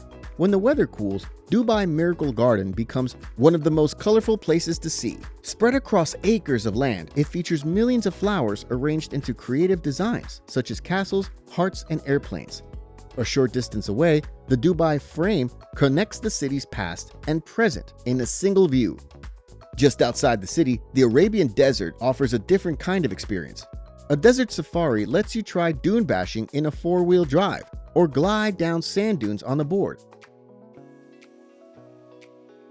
24. Amalfi Coast. The Amalfi Coast in southern Italy stretches along the Sorrentine Peninsula, known for its cliffs and colorful villages. This coastline includes 13 small towns, each with its own character and charm. Positano is often the most recognized town along the coast. The village rises sharply from the sea, with pastel-colored houses stacked closely together. Down by Spiaggia Grande, the main beach, you can enjoy the relaxed but lively atmosphere. If you want a calmer spot, Fornillo Beach is just a short walk away and offers more privacy. The Church of Santa Maria Assunta stands near the beach with its dome covered in colorful tiles. Inside, the quiet design and soft light make it a peaceful place.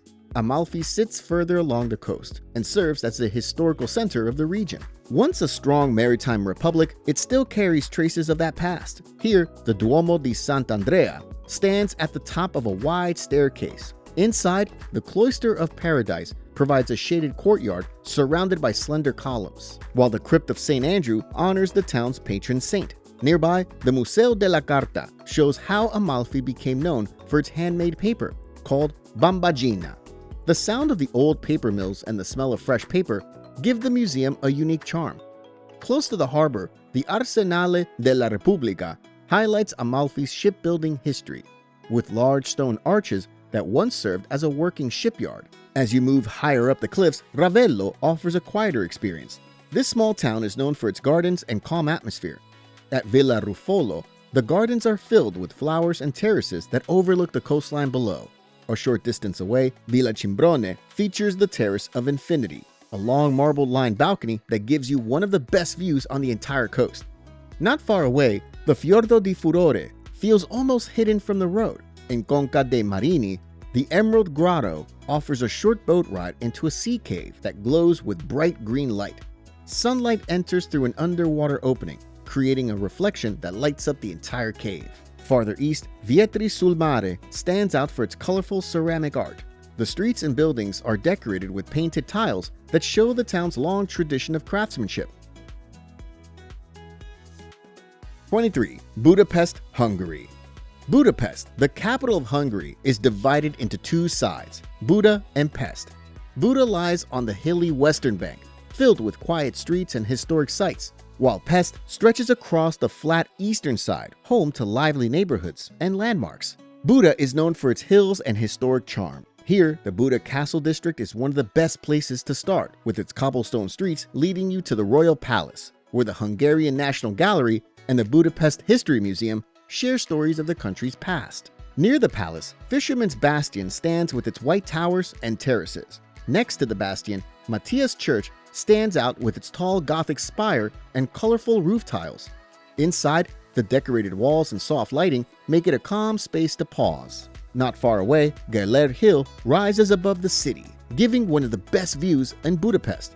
The walk to the top leads you to the Citadella and the Liberty Statue, where the entire city stretches out below. At the bottom of the hill, the Gellert Thermal Bath is a popular spot to relax in the warm mineral waters that flow naturally from the ground.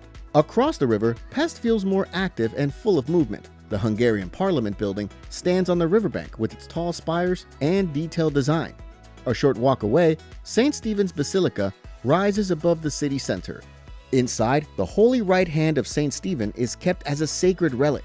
As you continue through Pest, Dohany Street Synagogue, the largest synagogue in Europe, stands as another important landmark. The Tree of Life sculpture in the courtyard is made of silver leaves, each engraved with names in remembrance. Not far from here, the Shoes on the Danube Bank Memorial sits quietly by the water. The rows of iron shoes are a reminder of the Jewish lives lost during World War II.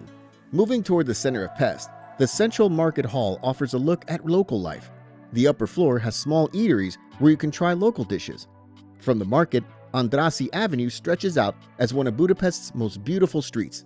City Park is one of the main gathering places in Budapest, home to the Széchenyi Thermal Bath. The warm outdoor pools stay open all year, offering a relaxed setting to unwind. 22. Sydney, Australia. Sydney is one of the most recognized cities in Australia. Established in 1788 as a British penal colony, it became the first European settlement in Australia, making it easy to explore at your own pace. The Sydney Opera House stands as the city's most famous landmark, with its white sails shining over the harbor. Inside, it hosts opera, ballet, concerts, and theater performances throughout the year. Across the harbor, the Sydney Harbour Bridge connects the city's central area with the North Shore. If you want a more memorable experience, the bridge climb gives you the chance to reach the top and see the entire city from above. From there, heading toward Bondi Beach gives you a change of pace. Bondi is one of Australia's most well-known beaches. With golden sand, the Bondi Icebergs pool at the southern end is another highlight, where you can swim in a saltwater pool beside the ocean. If you prefer a quiet outdoor setting, the Royal Botanic Garden offers a calm escape with thousands of plant species arranged in themed sections. 21. Prague, Czech Republic. Prague, the capital of the Czech Republic, is known for its beautiful streets, bridges, and buildings that reflect centuries of history. The city feels calm yet full of life, with each area offering something unique to see. A good place to begin is Prague Castle, which overlooks the city as one of the largest ancient castle complexes in the world. Inside the grounds, St. Vitu Cathedral stands out with its tall Gothic spires and colorful stained glass windows. Inside the cathedral, the St. Wenceslas Chapel is decorated in gold and rich colors. Nearby, the old royal palace adds another layer of history. The Vladislav Hall inside is known for its wide Gothic arches and was once used for grand ceremonies and jousting events. From there, Golden Lane offers a change of pace. This narrow street lined with small, colorful houses feels like stepping back in time. House number 22, one of the most visited, once housed writer Franz Kafka for a short period. A short walk away, St. George's Basilica provides a quieter setting. It's the oldest church within the castle complex and known for its Romanesque style and red facade. After exploring the castle, heading down toward the river brings you to Charles Bridge. Built in the 14th century, this stone bridge connects the Old Town with the Lesser Town.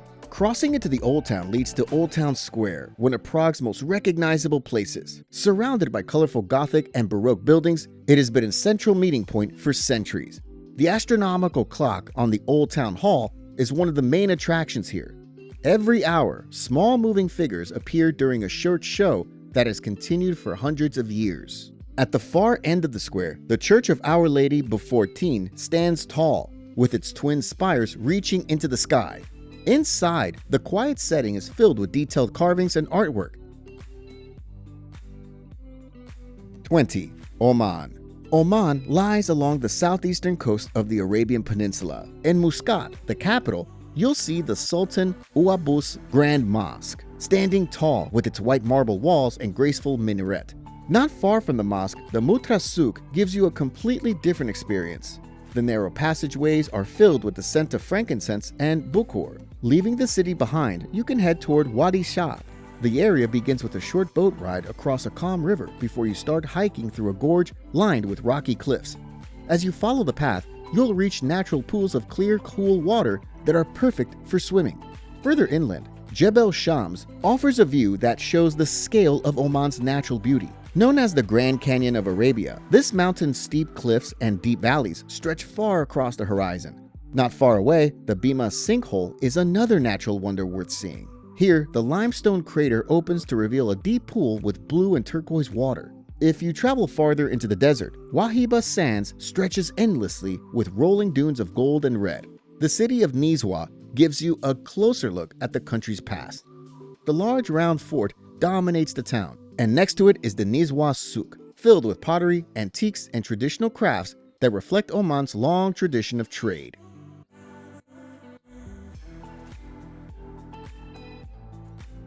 19. Rio de Janeiro, Brazil. Rio de Janeiro rests along Brazil's Atlantic coast, with every area offering something different to experience, so you see the endless ways to enjoy the city's rhythm and scenery. A good place to begin is at Christ the Redeemer, the large statue that stands at the top of Corcovado Mountain. Here, you could take the Trem do Corcovado train, which passes through thick forest before reaching the summit. From there, the view stretches across Rio and the surrounding area. From one viewpoint to another, Sugarloaf Mountain offers another way to see the city. Located at the entrance of Guanabara Bay, it can be reached by 2 cable cars that move above the coastline. After exploring the hills, the beach is where Rio's energy comes alive. Copacabana Beach stretches in a long curve, lined with white sand and hotels. At the southern end, Fort Copacabana offers a look at the city's past. Not far from there, Ipanema Beach continues the rhythm of Rio's coastline. At the east end, Arpoador Peninsula gives one of the most popular sunset views in the city.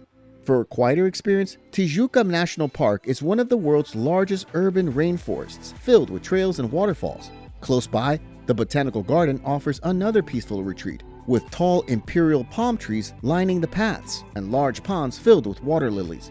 Here, the Orchid House and Japanese Garden add even more calm to the setting. 18. Havana, Cuba. Havana, the capital of Cuba, sits along the island's northern coast. The city is divided into three main areas: Old Havana, Vedado, and Miramar, adding something unique to the city's character. Old Havana, or Habana Vieja, is the most historic area, with cobblestone streets, colorful buildings, and open plazas that make it one of the most interesting places to explore. Close to Old Havana, the Malecón stretches along the coast for miles. This long seawall and road is one of the most recognizable places in the city. Moving farther inland, Plaza de la Revolución stands as one of the largest public squares in the world, known for its historical importance, where many important speeches were made. Not far away, El Capitolio is one of Havana's most impressive landmarks. Once the home of the government, it's been restored and now houses the National Assembly. Back in Old Havana, Plaza de la Catedral stands out with its quiet charm. The Havana Cathedral, with its uneven towers and detailed facade, is the main feature of the square.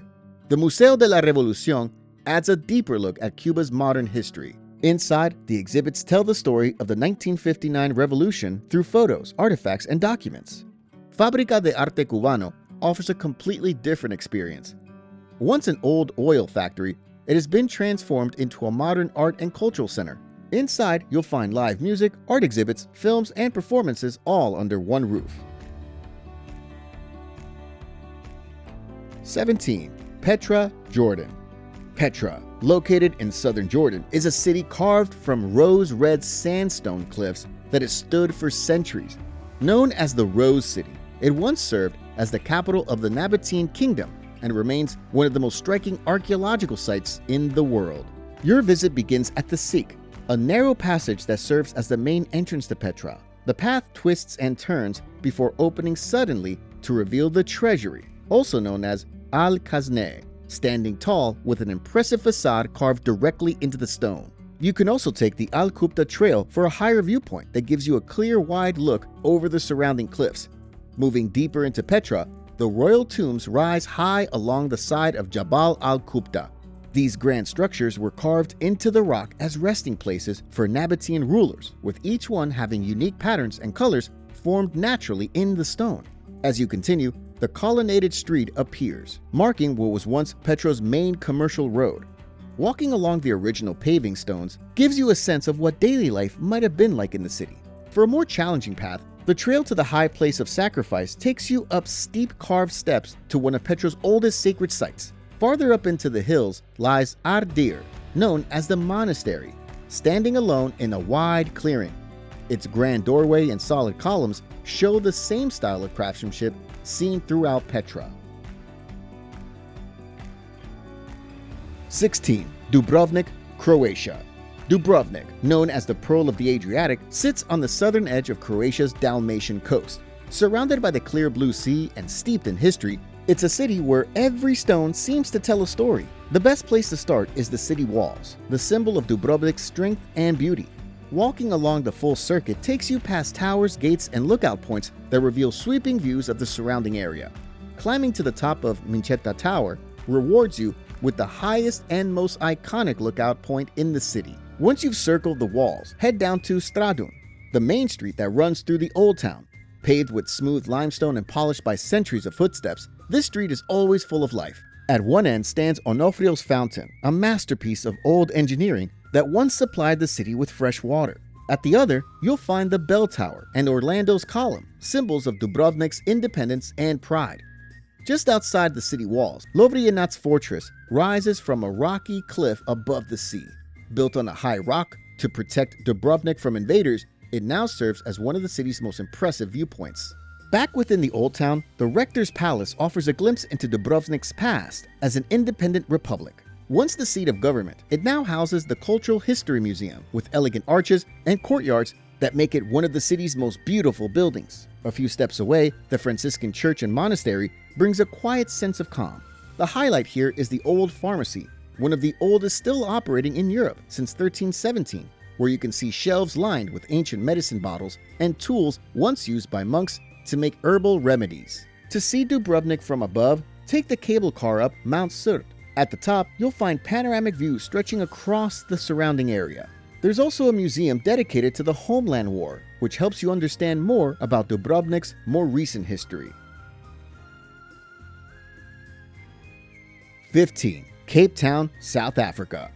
Cape Town, located on the southwestern tip of South Africa, is a city surrounded by mountains and ocean views. The center of the city, often called the City Bowl, sits in a basin framed by Table Mountain, Lion's Head, Signal Hill, and Devil's Peak. Table Mountain National Park is the city's most famous landmark. Here, you can take the Table Mountain Aerial Cableway, a rotating cable car that gives you wide views of the surrounding area as you rise toward the summit.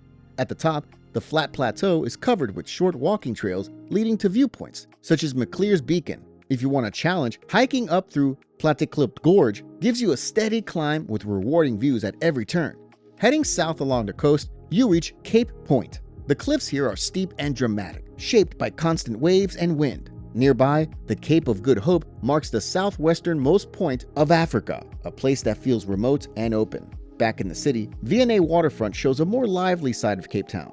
Inside a converted Grand Silo stands the Zeitz Museum of Contemporary Art Africa, home to one of the largest collections of modern African art in the world.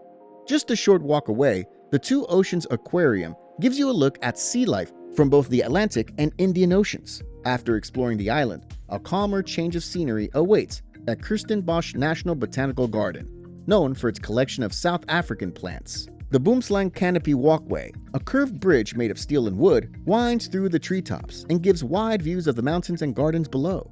A short drive away, Bal Kop adds character to the city, known for its bright houses and cobblestone streets that reflect the heritage of the Cape Malay community. Near Simonstown, Boulders Beach is a quieter coastal stop known for its African penguin colony. Wooden walkways allow you to see the penguins as they waddle across the sand or swim in the clear water. To understand more of Cape Town's story, the District 6 Museum gives insight into one of its most painful chapters. The museum honors the memory of over 60,000 people who were forced to leave their homes during apartheid. 14. Seoul, South Korea.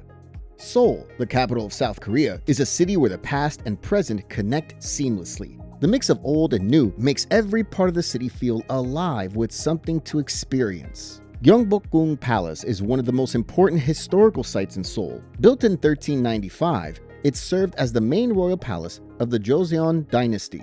The wide courtyards and wooden gates show the elegance of the era, and inside, Gyeonggaru Pavilion stands above a calm lotus pond that once hosted royal banquets. Not far from the palace, Myeongdong shows the energetic side of modern Seoul. This area is filled with shops, bright signs, and the smell of street food in the air. Food stalls line the main streets selling items like spicy tteokbokki, soft mandu, and sweet hotteok. Between shopping and trying snacks, the Nanta show adds a fun break. This wordless performance combines comedy and rhythm in an entertaining way. A short walk away, Myeongdong Cathedral provides a quiet and peaceful contrast to the busy streets outside. Close to this area, Bukchon Hanok Village offers a glimpse of traditional Korean life. The village is filled with Hanok houses dating back to the Joseon period. The calm streets are still home to local residents, giving the area an authentic feel. A short trip from the village takes you to En Seoul Tower on Namsan Mountain. The cable car ride to the top gives a scenic view of the city below. Nearby, Cheongdeokgung Palace provide a quiet experience surrounded by nature. Here, the buildings follow the shape of the hills and the gardens that have stood for centuries. 13. Hoi An, Vietnam. Hoi An sits along Vietnam's central coast with narrow streets and yellow-painted buildings. Known for its riverside charm and local traditions, Hoi An is one of the most enjoyable places to walk through in Vietnam. Hoi An Ancient Town is the main area you'll want to explore. As you walk through its streets, you'll see wooden homes with tiled roofs, silk lanterns hanging over the doors. A short walk leads to the Japanese Covered Bridge, one of Hoi An's most recognized landmarks. Built in the 17th century, the bridge is made of wood with a curved roof. Not far from there, the Phuc Kinh Assembly Hall shows another side of the town's history. It was built by Chinese traders from Fujian province in the 1600s and stands out with its red gates, dragon statues, and colorful decorations. You can also visit the old house of Tanqi, one of the most well-preserved merchant homes in the ancient town. Built in the 18th century, you'll see wooden beams, antique furniture, and family altars that have been cared for over generations. Outside the main town, the Bay Mao Coconut Forest, also known as Cam Tan Village, offers a different experience. The area is surrounded by coconut trees and is best explored by basket boats, which are small, round boats that take you through narrow waterways. A short ride away, Anbang Beach gives you a chance to relax by the coast. The soft sand and clear water make it one of the best beaches near Hoi An. If you want to see more of the countryside, take a bicycle ride to Tra Keu Vegetable Village. The path leads past rice paddies and open fields until you reach small family-run farms. Here, you can take part in traditional planting and watering, or watch the farmers use old methods that have been passed down for generations. Hoi An Central Market gives you a view of everyday activity, filled with fresh smells from fruits, herbs, and seafood. It's a good place to try local dishes like Cao Lao noodles or Ban Shio pancakes, all made fresh right in front of you. 12. Lisbon, Portugal. Lisbon, the capital of Portugal, is a city built on 7 hills along the Tagus River. Start in the Belém district, where many of Lisbon's most famous landmarks are found. The Jerónimos Monastery stands as one of Portugal's most impressive architectural achievements, with its detailed carvings and tall arches. Inside, you can see the tombs of Vasco da Gama and Luís de Camões, 2 important figures in Portuguese history. Not far from the monastery, the Belém Tower rises beside the river. Once a defensive fort, it now serves as a reminder of Lisbon's age of discovery. Moving from Belém toward the city center, the Alfama and Castelo districts show a more traditional side of Lisbon. São Jorge Castle sits high above the city, offering wide views of the red rooftops and the river below. In the Baixa district, you'll find wide squares and clean streets, with Commerce Square being the centerpiece here. A short walk from the arch, the Carmo Convent ruins show a more reflective side of Lisbon's past. Left roofless after the Great Earthquake, the Gothic arches now stand open to the sky. The National Tile Museum is also worth a visit, displaying hand-painted tiles from the 15th century to today. For one of the best views in Lisbon, go to Miradouro da Senhora do Monte. It's one of the highest points in the city and offers an open view of the surrounding area. For something more modern, LX Factory offers a different experience. This former industrial complex has been turned into a creative space where you can walk through its open courtyards and see murals painted on old walls. 11. Namib Desert. The Namib Desert stretches along the coast of Namibia, known as the oldest desert on Earth, shaped by wind and dry air for millions of years. Your journey often begins in Namib Naukluft National Park, home to Sossusvlei and Dedvlei. Sossusvlei is a wide white clay pan surrounded by tall red dunes that glow in the sunlight.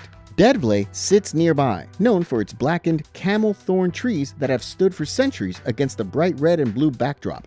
For a simple hike, Dune 45 is a good place to start.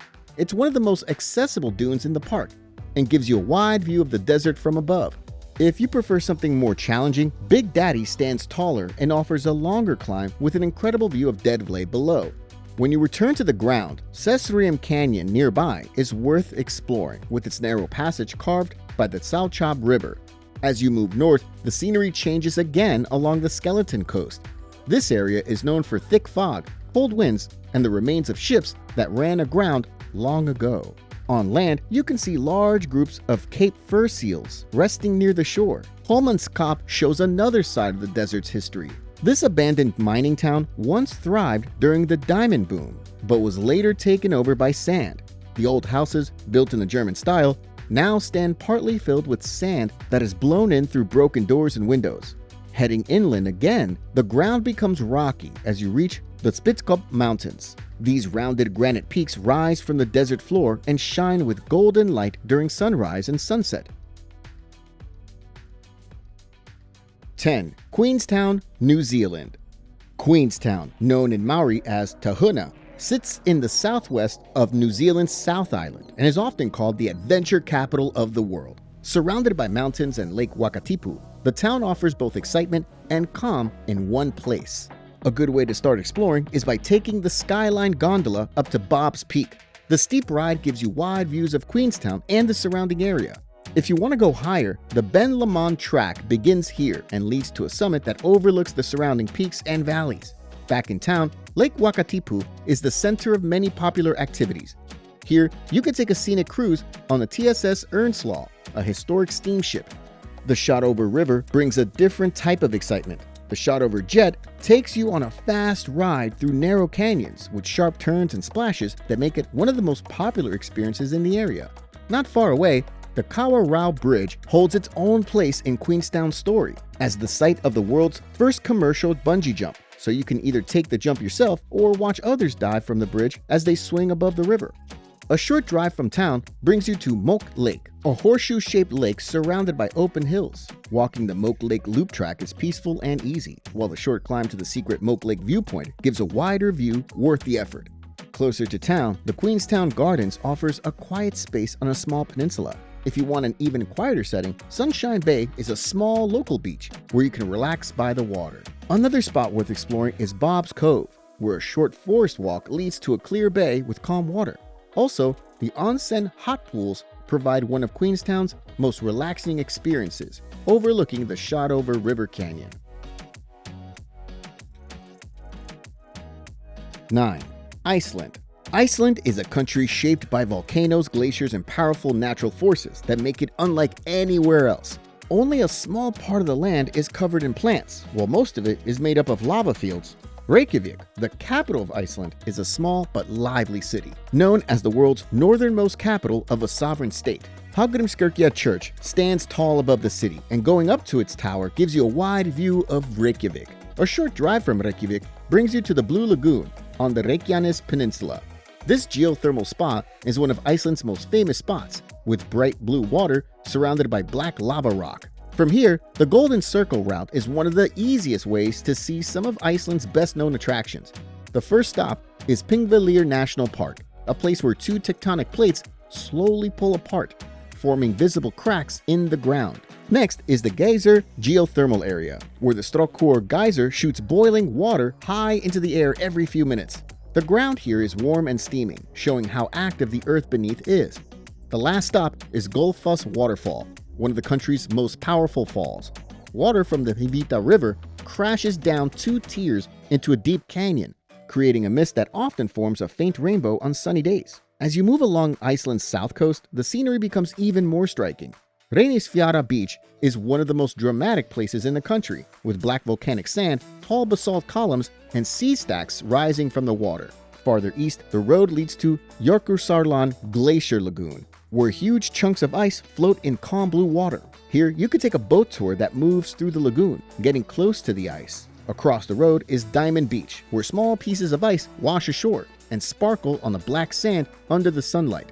Along this same stretch of road, 2 waterfalls stand out as must-see stops. Seljalandsfoss allows you to walk behind its curtain of water, giving you a full circle view from all angles. A short drive away, Skuggafoss roars down in a single wide drop where you can climb the staircase next to it for a clear view of the coast and the river that flows above the falls. Away from the popular routes, there are quieter places like Stullagil Canyon that has become known for its symmetrical basalt columns and deep turquoise river. A short walk brings you to Gylfaboy Waterfall, which is partly hidden inside a narrow canyon. Here you can walk through a shallow stream and step into the small moss-covered chamber where the waterfall drops into a pool. In the north, Kollafjörður Canyon offers wide views of the surrounding area. The Vjöldasala River flows through it, creating a series of waterfalls known as Kolufasar. During the summer, Vervallir Nature Reserve in the Highlands gives you a view of Iceland's geothermal power in its purest form, with bubbling hot springs, fumarolas, and open lava fields. On the Snæfellsnes Peninsula on the west, Rúfagötuá Gorge cuts through the cliffs of Botnafjall Mountain. From the outside, it looks like a narrow crack in the rock, but walking in reveals a tall, narrow passage with a stream running through it. Not far from there, Grabrock Crater is another easy stop along the main road. It's one of 3 craters in the area, formed by an eruption thousands of years ago. A wooden staircase leads to the top, where you can look down into the crater and across the surrounding lava field. 8. Cappadocia, Turkey. Cappadocia is a region in central Anatolia of Turkey, shaped by ancient volcanoes. The soft rock formed millions of years ago and has been carved into unusual towers known as fairy chimneys, creating a view that feels both historic and natural. Across the valleys, you can see carved homes, churches, and tunnels that show how people adapted to this unique land over centuries. One of the most memorable things to experience here is a hot air balloon flight at sunrise. As the sun rises, hundreds of balloons lift off together, filling the sky with color. From above, the valleys stretch out in every direction, dotted with cone-shaped rocks and winding trails. After the flight, the Gourmet Open Air Museum gives you a closer look at the region's history. This UNESCO World Heritage Site holds dozens of ancient churches and chapels carved directly into the stone. Inside, frescoes from the 10th to 12th centuries remain bright and clear. A short distance away, Uchisar Castle rises high above the valleys. It's the tallest point in Cappadocia, and an easy climb that rewards you with one of the best views in the region. Beneath the surface, Cappadocia hides another world. The underground cities of Kaymakli and Derinkuyu were once used as shelters by thousands of people. The tunnels are narrow and cool, leading through stables, kitchens, and storage rooms carved into the rock. Another beautiful area to walk through is Rose Valley and Red Valley. The trails connect across ridges that change color as the day goes on. In the late afternoon, the rocks glow in shades of red, orange, and pink. If you want a quieter area, Songali Valley is a peaceful option with a few scattered churches built into the stone. The Blackhead Church and the Snake Church are among the highlights. Another interesting place to explore is the Zelve Open Air Museum. This old cave village once housed families who lived among the rock formations until the mid-1900s. Today, the homes and tunnels remain open, giving you a sense of what life looked like before erosion made the area unsafe. 7. New York City. New York City, located in southeastern New York State, is one of the most recognizable places in the world. Manhattan is the center of it all, home to many of the city's most famous attractions. Here, Central Park provides a calm space where you can take a walk along the mall lined with American elm trees or spend a quiet moment at Bethesda Terrace and Fountain. A short distance away, the Metropolitan Museum of Art holds one of the world's largest art collections. Inside, the Egyptian and European sections draw attention. A few blocks south, Times Square shines brightest after dark. The large digital screens and constant movement make it one of the liveliest areas in the city. From there, it's a short walk to the Broadway Theater District, where you can watch a live show. For a view that captures the city from above, the top of the Rock Observation Deck at Rockefeller Center gives you a full look at the skyline. The Empire State Building itself gives another perspective of the city's height and layout. In Lower Manhattan, the 9/11 Memorial and Museum honors the lives lost in the events of September 11, 2001. The twin reflecting pools are surrounded by the names of those who passed, creating a quiet and respectful atmosphere. Nearby, you could take a ferry to the Statue of Liberty in Ellis Island. Seeing the Statue of Liberty up close and walking through the Ellis Island National Museum of Immigration gives you an understanding of how millions of people began their lives in America. Moving west, the High Line offers a unique outdoor walk above the streets. Built on a former railway track, this elevated park is filled with plants and art displays. From there, it's easy to continue toward the Brooklyn Bridge, one of the most well-known structures in the city. Brooklyn has its own rhythm, known for its creativity and community spirit. Here, the New York Transit Museum, built inside a former subway station, gives a close look at the city's transportation history. Vintage subway cars and buses are displayed inside, and you can walk through them to see how transit has changed over time. Queens, the largest borough by area, is known for its diversity. It's also home to Flushing Meadows, Corona Park, one of the city's biggest open spaces. The Bronx adds another layer to the city's story, known as the birthplace of hip-hop and home to Yankee Stadium, where baseball fans gather year-round. The Bronx Zoo is another highlight, with large animal exhibits and walking paths that make it a great escape from the city's pace. Across the harbor, Staten Island offers a slower side of New York. Here, the Staten Island Greenbelt provides hiking trails, while Todt Hill gives you one of the highest natural viewpoints in the city. Beyond the main attractions, New York has hidden places like the Met Cloisters, focused on medieval art and architecture. Another place worth visiting is Governor's Island. The island is car-free, making it easy to bike or walk around, so you can relax in open green spaces. Inside Grand Central Terminal, the Whispering Gallery is a small but interesting spot, known for its unique acoustics. If you stand in one corner and speak softly, someone standing diagonally across can hear you clearly, even with the station's noise around you. In Chinatown, Doyer Street stands out for its shape and story. Once known for crime in the early 1900s, it's now lined with colorful murals and authentic Chinese restaurants. For a short but memorable ride, the Roosevelt Island Tramway connects Manhattan and Queens. The trams move quietly over the East River, offering wide views of the city that feel special from above. To understand how many New Yorkers once lived, the Tenement Museum gives a personal look into the lives of immigrant families from the 19th and 20th centuries. Guided tours take you through preserved apartments, showing what life was like as people built their futures in a growing city. 6. Santorini, Greece. Santorini, officially called Thera, is the southernmost island in Greece's Cyclades group. Shaped like a crescent around a large water-filled caldera created by a volcanic eruption long ago, the island is known for its white houses, blue dome churches, and cliffs overlooking the Aegean Sea. Oia is one of the most famous spots on the island, with its narrow lanes winding through whitewashed buildings and blue domes. From Firo's old port, you can take a short boat trip to reach the volcanic islands of Nea Kameni and Palia Kameni. On Nea Kameni, a walking trail leads you across black lava rock and up to a steaming crater, showing how the volcano is still active. Near Palia Kameni, the hot springs provide a chance to swim in warm, mineral-rich water with a deep orange hue from the iron content. Another highlight is the trail connecting Fira to Oia. The path follows the caldera's rim, passing through Firo Stefani and Emerovigli, where you can stop to see small chapels and cliffside viewpoints. Down by the coast, the beaches of Perissa and Perivolos show a different side of Santorini. The sand is black from volcanic activity, giving the shoreline a unique look. Heading south brings you to the archaeological site of Akrotiri, often called the Minoan Pompeii. The ancient city was covered by volcanic ash thousands of years ago, preserving homes, tools, and artwork from a once thriving community. Nearby, the Akrotiri Lighthouse marks the southwestern edge of Santorini, offering open views of the sea. Pyrgos village offers another perspective on island life, sitting on a hill surrounded by narrow alleys and traditional homes. As you walk upward toward the Venetian castle, the island spreads out below you in every direction. Megalochori is another village worth exploring, with its streets lined with Cycladic and neoclassical houses, stone walls, and tall bell towers that rise above the rooftops. 5. Banff National Park. Banff National Park in Alberta is Canada's first national park, established in 1885. Covering over 2,500 square miles of mountain peaks, turquoise lakes, and pine forests, it's a place that feels both peaceful and full of life. Lake Louise is one of the most well-known parts of the park, with its bright turquoise water surrounded by tall mountains. Here, you can paddle a canoe across the calm surface, or walk the easy lakeshore trail for steady views of the water. Not far from there, Moran Lake gives a view that's just as striking.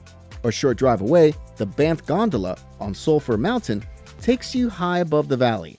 At the summit, you can explore the Interpretive Center, or walk the boardwalk leading to the historic Cosmic Ray Station. Next, Johnston Canyon provides an entirely different kind of experience. The trail follows catwalks built along the canyon walls, bringing you close to rushing waterfalls and smooth rock formations. Continuing along the Icefields Parkway, Peyto Lake offers one of Banff's most recognizable views. The short walk to the viewpoint reveals a lake shaped like a fox or wolf head, glowing a bright blue in summer when the glacial water is at its peak color. After exploring the nearby trails, Banff Upper Hot Springs is an ideal place to relax with its warm, mineral-rich waters. Beyond the popular sites, Banff also has quieter areas like the Ink Pots, a group of small mineral pools that bubble naturally from the ground. Back in town, the Cascade of Time Garden offers a relaxing change of pace. Neatly arranged flowers, stone walls, and small ponds line the paths, creating a calm space.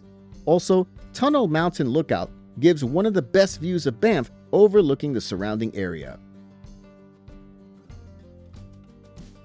4. Venice, Italy. Venice, Italy is a city built on water, where canals take the place of streets and boats glide past buildings that seem to rise from the sea. The Grand Canal curves through the city like a main road lined with palaces, cafes, and colorful facades that show centuries of history. A good place to start is Piazza San Marco, the most famous square in Venice. The square is filled with music from Café Florian, one of Europe's oldest coffee houses. Nearby stands St. Mark's Basilica, known for its golden domes and thousands of mosaic tiles covering the walls and ceilings. Next to the basilica is the Campanile di San Marco, the tall bell tower that defines Venice's skyline. Here, you can take an elevator to the top for a panoramic view of the city. Across the water, San Giorgio Maggiore Island stands with its own church and bell tower. A short vaporetto ride takes you there. and from its top, you get one of the best views of Venice. The Doge's Palace is another key landmark, known for its pink and white marble design and detailed Gothic arches. Inside, large halls are decorated with paintings by various artists. One of the most well-known parts of the tour is crossing the Bridge of Sighs, which once connected the palace to the old prisons. Not far from here, the Rialto Bridge spans the Grand Canal. It is the oldest and most famous bridge in the city, known for its elegant stone arch. Taking a gondola ride is one of the most relaxing ways to see Venice.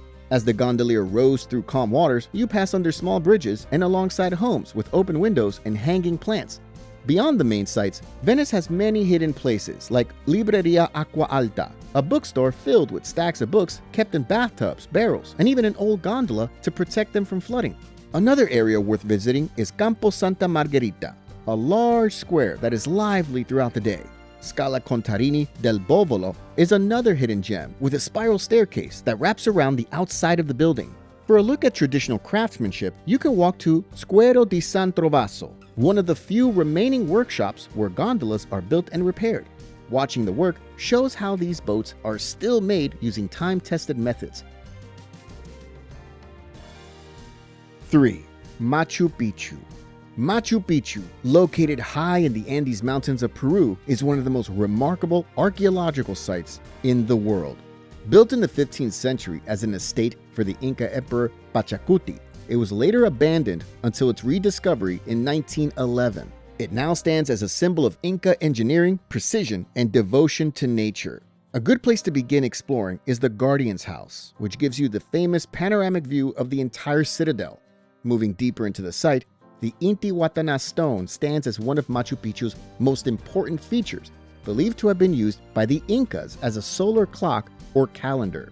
Close by, the Temple of the Sun shows some of the most detailed masonry in the entire site. Built in a curved shape with polished stone walls, the structure highlights the Incas' respect for the natural world. Continuing through the citadel, the Temple of the Three Windows sits on the sacred plaza.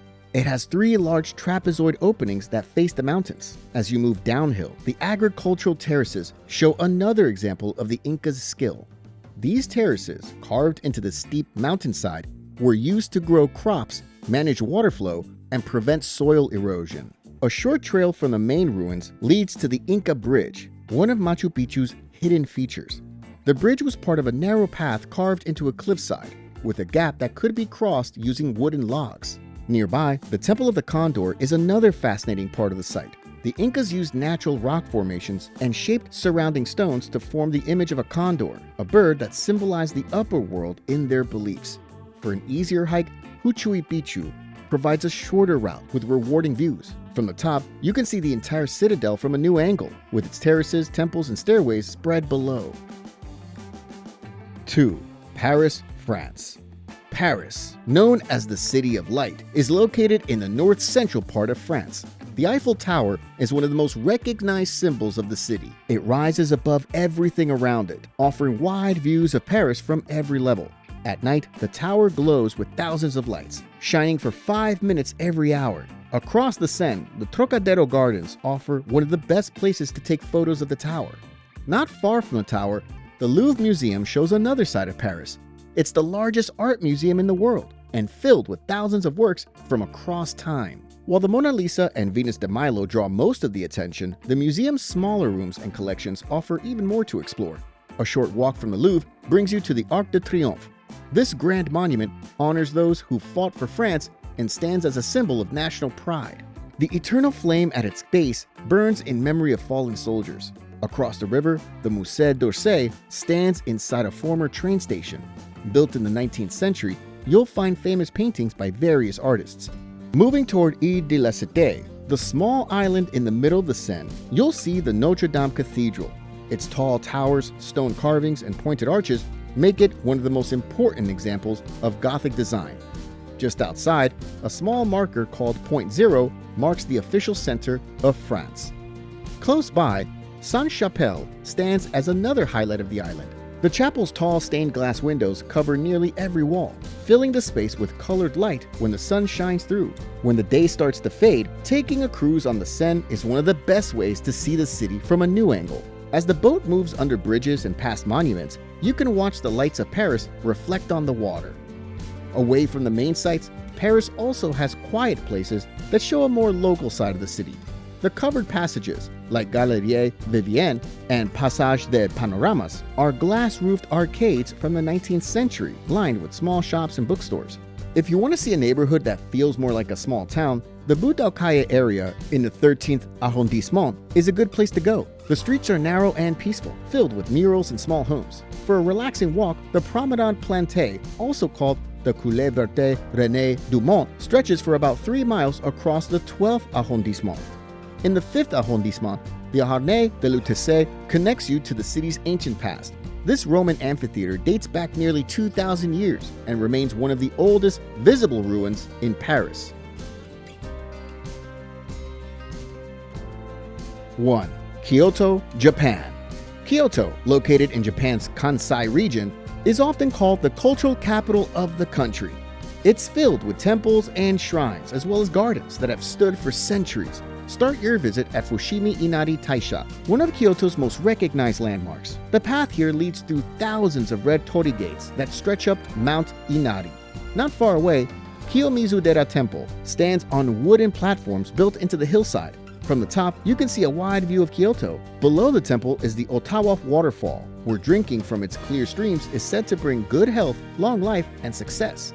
Another highlight is Kinkakuji, also known as the Golden Pavilion. The temple's upper floors are covered in gold leaf, and its reflection on the calm pond creates a scene that feels perfectly balanced. To experience more of Kyoto's natural side, visit the Arashiyama Bamboo Grove. Tall stalks of bamboo rise above you, and the sound of the wind moving through them makes the walk peaceful. Just nearby is Tenryuji Temple, a major Zen temple known for its traditional garden, where ponds and plants are arranged in harmony with the surrounding hills. The Gion district gives you a look at Kyoto's traditional charm, with narrow streets lined with wooden houses and small tea houses. Around dusk, you might see a geiko or maiko walking quickly to an engagement, dressed in elegant kimono. Closer to the city center, Nijo-jinya stands as a preserved inn, once used by visiting lords. Back in Arashiyama, Gyoji Temple is a small and quiet spot surrounded by soft green moss. The temple's simplicity and natural setting makes it a relaxing place to rest. Also, take a walk along Shirakawa Minamidori in Gion. The narrow street follows a canal lined with willow trees and old wooden houses, creating a calm and pleasant atmosphere. If you're looking for any tips to enhance your own personal travel and help you manage your travel budget more effectively, click the link in the description. And remember to like and subscribe to help our channel grow.